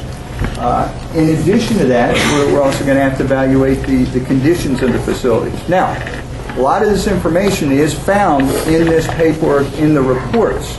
I did not feel it was appropriate for me to make those recommendations until I had board understanding and approval of, yes, we like the path you're on, keep moving, because then I quite frankly, if I started throwing numbers and design and that, I'd be in conflict with exactly what some people were concerned about. They're doing behind closed doors meeting, creating something that we're going to have to buy off on. That wasn't our intent. I just wanted to have enough time to get through this and prioritize using my best judgment based on all the information found. And as we've already been through, a lot of the information we based our findings are right out of reports that many of you participated on and the community spent a lot of time doing. That's where I am. Board of approval for the priority list is what we're looking for today, and then we will keep moving with the project. Let me get you to clarify something. Yes, sir. So that we're all understanding here. The 0 to 2 means that's when the work will more than likely begin or be done. The 2 to 5 is when the work would more than likely begin or be done. So the placement of the yacht club and its campus into the 2 to 5 does not mean that it isn't going to be studied right now. That's part of your next steps. Correct. It's simply that you don't assume that the work will begin within the next 2 years. Correct. Is that a correct statement? That's correct. And if I may add to clarify on the yacht club,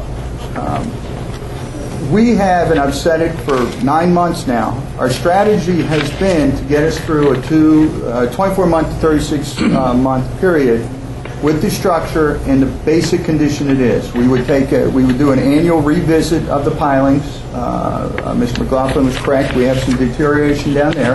We have a structural engineer that came in last August, gave us a report that says we are safe if we do this amount of work, which we've accomplished. We went through all the steps to make sure our facility was safe before we spent any money with any type of cosmetic work that we've done. With that being said, if we think about it, there's a business strategy behind moving the country club prior to the yacht club. Okay, and it's a pretty simple concept for me. We are creating a new usage of that facility. We've had more folks coming in this year. We have folks pleased with the service levels, the quality of the food. Is it perfect? No, it's not perfect. But we're certainly making a lot of strides forward, and we're having a pretty good impact. I think most of you all are hearing that, seeing it. Those of you that actually visit and use the facility have commented on the favorable conditions. But buying that time frame, okay, does not remove the fact, as Mr. McLaughlin said, that the yacht club is the top priority for us. It's just right now, from a timing for us making sense of the timing, we could potentially multitask. Look, both facilities are actually, all the facilities need attention, but this facility and that one are in the same level of disrepair and need attention. This one, arguably, without getting all the numbers or moving down that path, I believe, and to use Mr. McLaughlin's comment, crown jewel at the yacht club, leads me to believe this will be the less expensive of the two projects. Could be wrong, we haven't vetted numbers yet, but I would have to guess it's smaller, doesn't have the pool. I mean, this is just going to be a more economical campus to address. It also, if we're able to jump into it and accomplish that with the work of Billy Casper, who you all know we've hired as a management company to help us, by engaging down that process, we could potentially have this facility up and running on a much smaller scale than the yacht club, but offer the alternative solution for food and beverage service while whatever work, renovation, rehab, rebuild, is accomplished at the yacht club. What it does is allow us to migrate hopefully the loyal customer base that we're building from one facility to the other when we start the work at the yacht club. The work over there will be extensive if we do attack that project and make it what we believe it can be. The last 10-year task force findings showed that, completely redoing the facility. I'm not sure that's a necessity, but whatever work we do is going to be major. We're not going to be able to offer food service during that time. Having an alternative location from a business perspective makes sense, because if we do the yacht club, let's say we focus on that and we get it done, we don't have a quality alternative facility to put them in. And what are we going to do right after the yacht club? We're going to start here. Reversing that allows us to continue building our business and then offer the alternative for our members. So from my standpoint, it makes a lot of sense. I've included in tab 4 of your booklets, Yacht Club Campus Building, very detailed about what led us to our decision. And at the end in bold, it does clearly say, I intend with board approval to develop a Yacht Club campus options in the near term concurrently with those of the 0 to 2 category for board review and approval. So we're not disbanding the Yacht Club as a focus. We just think offering this in a reasonable way, it makes sense to focus here first. And Bob, you reinforced that in tab 6 too in your next steps. Number 6, I referred to it earlier, begin study of yacht club and pool complex. It explains his rationale that we must continue the refinement of the options and so forth. So concurrent with the other analysis and study would be that. So you're not Yes. postponing for 2 years looking at this? No. You're going to do it concurrent with, correct? Yes, sir. Okay. Dave, you had your hand up. Dave? Yeah. I see. I understand your logic, and in terms of the country club, but a lot depends. If you're talking about minor fixes for the country club, to be able to make it a little bit more usable in its current condition, basically its current condition. If you're basically talking about Schedule 11 level items, where you may say, look, we need $50,000 to do this and do that, and the ultimate goal is to take the, I hate to use my own name, but the Stevens-Duke report, which was agreed upon, and say, all right, now we have to do some of the engineering studies in conjunction with all of this in the country club to determine whether or not we need a rebuild or a major renovation, either of those two. I think we've already have general agreement that that would be a lower cost item, though not lower cost below referendum, but still a lower cost item.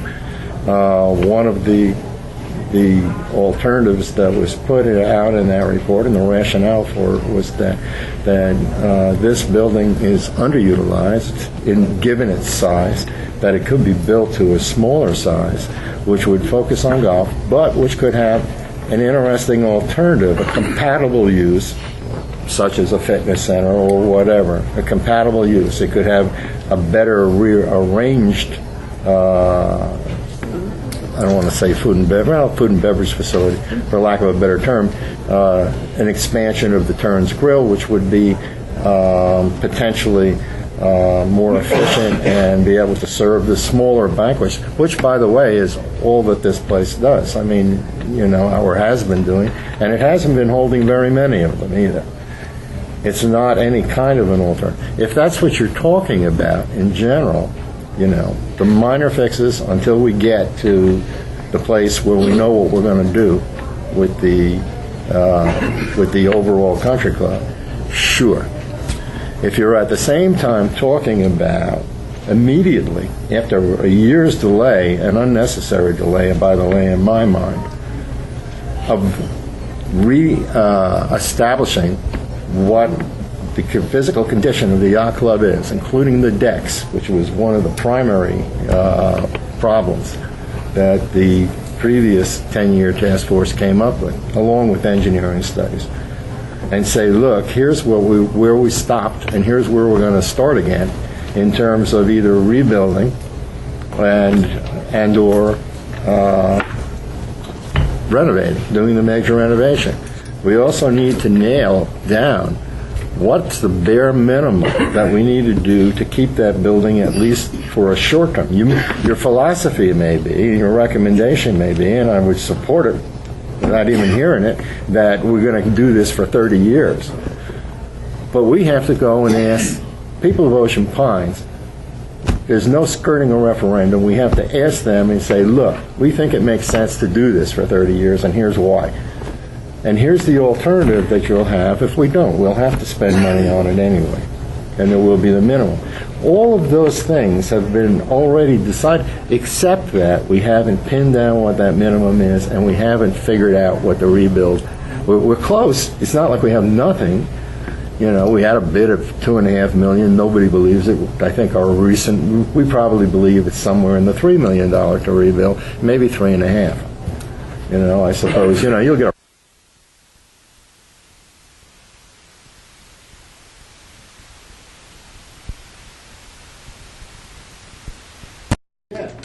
But that's not what I read. And by the way, I think you did a great job in terms of putting this stuff together and getting it into one place. And I think it's going to be tough. I don't blame you. I'm just saying, it's not like that. Right. So, what are we going to vote? Quickly, in my mind, based on what John was saying as well, the big elephant in the room is the yacht club, and whether or not it's going to be included in the studies. Obviously, it is being included in the we're looking at big money to replace with big require a referendum. I don't think if the logical thing is done and the explanations are there, that a referendum would really be a problem with the community, as popular as the yacht club is. But I think it really should be up there with a priority to looking at this. And I understand your rationale. When we do either one over there, it's going to close for a year. That's, it's going to be a year. What are we going to do? Do we send everybody out to 589 to eat? Or is there an alternative where they can have services, food, dances, whatever it is, which would be this building? So I understand your logic for the upgrades for this building. And it's got to be a logical progression. I think that's what we're putting together here, although we're not seeing the yacht club. But a year ago, we were ready to do that, and we had to argue to open this place up. And all we wanted to do is open it up the way it is now, and cook the food here. I mean, and we realize it might cost us, and you might have to put a little lipstick on the pig, but we'd be able to do that. We've been there, okay? Yeah. And then we hit the point where we said, oops. The renovation or the rebuild itself ran into a problem. We didn't really get what we needed, and we didn't finish that part of it. So yeah, we had to backtrack after that. But in support of what I'm hearing Dave say, and I think it was about 2 months ago, I sat in this very same room, got a little agitated, saying it's time to get off the schneid. The 10-year task force had done a fantastic job in assessing things and putting together what needed to be done. And was it completely done? Just like this isn't completely done yet in the sense of details of build, rebuild, refurbish, whatever. The purpose of this guide is the directive at that day was go get an order of work. Get some organization to what it is we're trying to do. Then come back and say, here's what I want to go study next. Part of the confusion, and I understand the confusion, where people would think, well, wait a minute, what happened to the yacht club? Why isn't it in 0 to 2? I think Bob's tried to explain that. It is in the study group of where we're going. We're not being asked to spend money today, but we are asking to agree to the direction and the order in which this work would be done. But I do agree, we've had a year's delay that it's too bad it happened. The bus went off the road. The bus is back on the road now. This is an opportunity to get the bus back on the road, back on track. He's proposing this as the direction where he wants us, where he would like us to endorse him to go. And that's my comments. John? I'd like to make a motion if I can. Simply that the GM be allowed to continue with the facilities planning as presented. That's all you're looking for, isn't it? I think that one of the tabs has a motion in it. I can't, what tab is it? There is a tab. Yeah. Tab, what is it? 5? 5 or 6.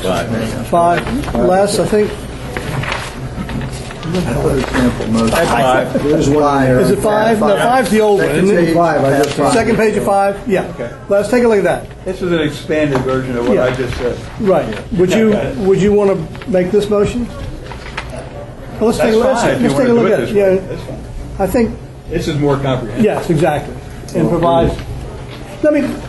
I'll second that motion. If you're making this motion here, yeah, I'll second. Just for detail here, go ahead and read it so folks in the room can understand what's on the page. I move that the board approve the following. The general manager's concept for facility campuses. The general manager's priorities for the 0 to 2, 2 to 5, and 5 plus time frames be approved for planning purposes. That the general manager proceed with his facility planning as presented in his next steps, specifically to develop remaining campus visions, B, develop general timeline for major renovation, rehab, or replacement projects, preparation of scopes for bidding or pending current year projects, begin study of sports core pool needs, begin study of country club options, and to begin study of yacht club and pool options. And again, I'll second that motion. Discussion. Yes. C, preparation of scopes for bidding for pending current year projects. Are we talking about the ones that we've already funded? Yes. Or in the budget. In the budget, okay. The only other thing I'd like to see is that before we do any work on either the country club or the yacht club, we have both those studies completed, and we do a cost-benefit analysis as to see where the money really should go. Should we put it in the yacht club first, or does it make sense to put it, as you say, in the country club? I don't want to see us, I think that's an important step, because these are both, one is the crown jewel with everything surrounding it, and the other is we're kind of putting it in place in order to be able to take care when the yacht club closes. And I don't think we want to put that much money in that if that's the case. I think we really haven't defined what we want this place to be, other than I heard you mention the word... I agree. And this has got nothing to do with money. This is a planning motion. Well, so you put a cost-benefit analysis in there, and I'd be happy with it. Let me just try. Very difficult to do a cost-benefit analysis, John. And let me just, in addressing that particular question, step back. We're not a business choosing to make an investment in a particular project or a particular line of business here. We have a community that we have an obligation to maintain the quality of life and the amenities that are part of this community. So we don't have, it seems to me, I don't believe we have an option to, that allows the failure or collapse or fall down or disrepair these major facilities that are an integral part of our community. I don't think anybody has disputed in recent memory, certainly in my time here, the fact that we are going to need major expenditures for our principal assets. And our principal assets are the facilities that have just been outlined. It's the yacht club, it is the country club, it is the beach club. Community hall, thankfully, has already been dealt with. So we have that obligation. The timing and what we do with it is where we have to make the decisions. So we're not choosing to invest in a new facility somewhere. We're choosing to do what we have to do and have been talking about for some time. Now, having said that, back to the primary food and beverage operation and catering operation, which the Stevens Duke report addressed quite well. And in fact, the board approved that a year ago, Dave, right? Actually on August 4th of last year. The board actually approved that. That was that board. This is but anyway. Sure. I personally, and Dave knows this, when I was on the 10-year plan task force with him, I felt that the yacht club was deserving of the #1 priority. And I think the reinforcement of that came in the Stevens Duke report, which reinforced the uses. And the uses were also looked at for this facility as well. And defined, John, and we've approved that. Now, understood. Now, having said that, so I was with some trepidation hearing the reports about, and the question that Tom asked at the last meeting about presumed priority being the yacht club, I presumed that as well. I've been thinking about that a lot since, and I'm not at all troubled by substituting this facility as the new #1 and for the business rationale that he's already outlined. One of the things that I think we've accomplished here is making the yacht club, and Dave, we did it in our 10-year plan task force, and Bob has done it with creation of Java Bay. Reinforce the community gathering aspect of that yacht club. It is not just a competing restaurant with others on 589. It is our community gathering place. We've said it hundreds of times. Now we're doing the things to reinforce it. I, for one, would not like to give up that community gathering place for a year as we undertake construction or whatever it is we do for that facility and not have an alternative. So his sequencing here, as I thought about it, makes a lot of sense. We can get another couple of years out of that yacht club before undertaking the major activities required. If we make this #1, we have then created the alternative temporary community gathering place and not have to give that up for a year where people go to 589 restaurants. So it makes sense to me. It makes sense to me, that's all I'm saying. I've changed my mind. That's fine. John? However, as Dave said, we were ready to move over here a year ago to do certain things. I heard Ray just mention the word maintenance. Well, there's a big difference between maintaining and what we're talking about here, which is either major renovations or tearing it down and putting something else in this place. I agree. Whether it be a clubhouse, which I envision differently than a country club. The challenge that I have is without seeing cost of both, and that's what I meant by a cost-benefit analysis. I'm not sure where Bob did a dynamite job on what he's done over there with the club for $100,000. Right. Okay? And if we did something like that here, to take care of it so that we can go ahead and do the club, which is the crown jewel because of everything surrounding it, the view, etc.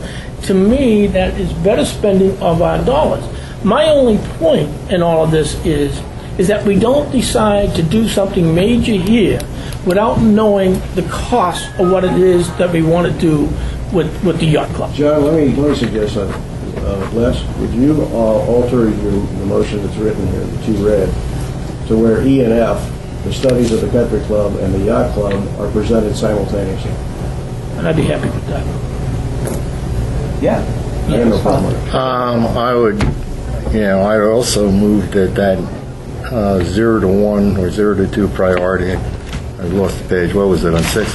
0 to 2. It's tab 5. Include Tab the 5, yacht second club. page. Include the yacht club. Yeah. Well, either include the yacht club or just eliminate it as a priority altogether. Look. Dave, if I may add a comment. Sure. I understand what you're saying, but I think if they present them both at the same time, whoever board is sitting here is going to debate the pros and cons of which way to go. The key is to have the numbers in front of you. And I think if we get that into this motion, then you all next year, who's ever on the board, will have that ability. I don't disagree with that part of it at all. And the simultaneous studies. The fact of the matter is, a study needs to be done here. It could start tomorrow. It could start a year from now. It doesn't matter. It needs to be done. And the yacht club, as far as the study goes, I don't know about a study, but we do need to proceed off where we were in the past. Okay, here's my point. The rationale that Bob provides, one of the major pieces of rationale for making this number one, is that you need to go to a place, have a place to go when the yacht club closes. Did I hear that correctly? Yes, sir. That's the major piece. Well, you know what? My idea of the rationale would be, look, if number one, if you're worried about the yacht club closing, that means you've made some kind of a decision that it's going to close to be rebuilt or to be renovated or whatever. It is still the number one priority. And a secondary fallout priority that makes this important, and number two, is the fact that we should do something about this to prepare for the number one being done. That's the sole. If this is number one, you should be studying, tearing it down, and or rebuilding it, or doing the whole thing. And that doesn't come before the yacht club. Okay. Clarification. Bob, my understanding of this facility here and what your plan is not a stopgap, short-term thing. It's a long-term solution. Everything's 30. Everything is long-term. So he's not proposing, and I'm not clear on whether you're thinking that or not, but what he's proposing we do here in the 0 to 1 or 2 year category is whatever the major thing is that we're going to do. Not Correct. some short-term 5-year kind of He's thing. suggesting that we basically stop the yacht club thread and that we begin a new thread on the country club, figuring out whether we're going to rebuild it or not. And Right. I have to say, I am dead set against Well, that. the reason I mentioned that, because I thought you were suggesting that what he's proposing here is a short-term Band-Aid. What he's really saying is, in his priorities, what used to be number one coming out of the 10-year plan task force, although never approved by the board, the yacht club was the number one priority, and number two was, of course, this. But now he's substituting. If this isn't... Go ahead. Excuse me. This all seemed a little moot to me. I have no particular objection. If you really want to put something in there about the two buildings, the yacht club and the country club coming up at the same time, whatever works, that's fine. But the fact is, any expenditure that develops from this planning, no matter what it is, if it's $1.50 to $10 million, it's going to have to come before the board. Individually, when it happens. There's no reason to be restrictive right now about that stuff. anything that comes up will still have to come before the board. All we're saying here is that the general manager should continue with this line of planning to present those things to us down the road. Yes, and if you eliminate his priorities from that list, I'll agree with you 100%. The trouble is with the priorities is if you get too restrictive with that. A couple of years ago, we had a list of priorities, and the sports court and the swim and racket club pool fell down. That changed a few things. So you never know what's going to happen. If you make it real restrictive, you can hamstring. I'm not telling him what the priorities should be. I'm telling him I don't want to approve his priorities when I disagree with him. Okay. Let's make sure we understand there appears to be a lot of angst over the fact that the yacht club was listed in the 2 to 5 rather than the 0 to 2. The reality is this motion says that the evaluation and study for the plan will include. This is the priority for the next planning, regardless of what years the work gets done. The focus is the sports court pool, the country club, and the yacht club. And the suggestion that John has made is that the country club and the yacht club assessments come out simultaneously. I do not read this as saying the yacht club is off the table. I read this as being the priority we're supporting of the next level of planning work that he does.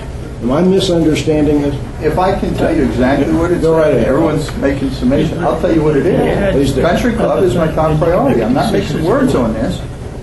You all have tasked me with coming up with a plan. Here's the plan. We can debate it from here until next year, the year after.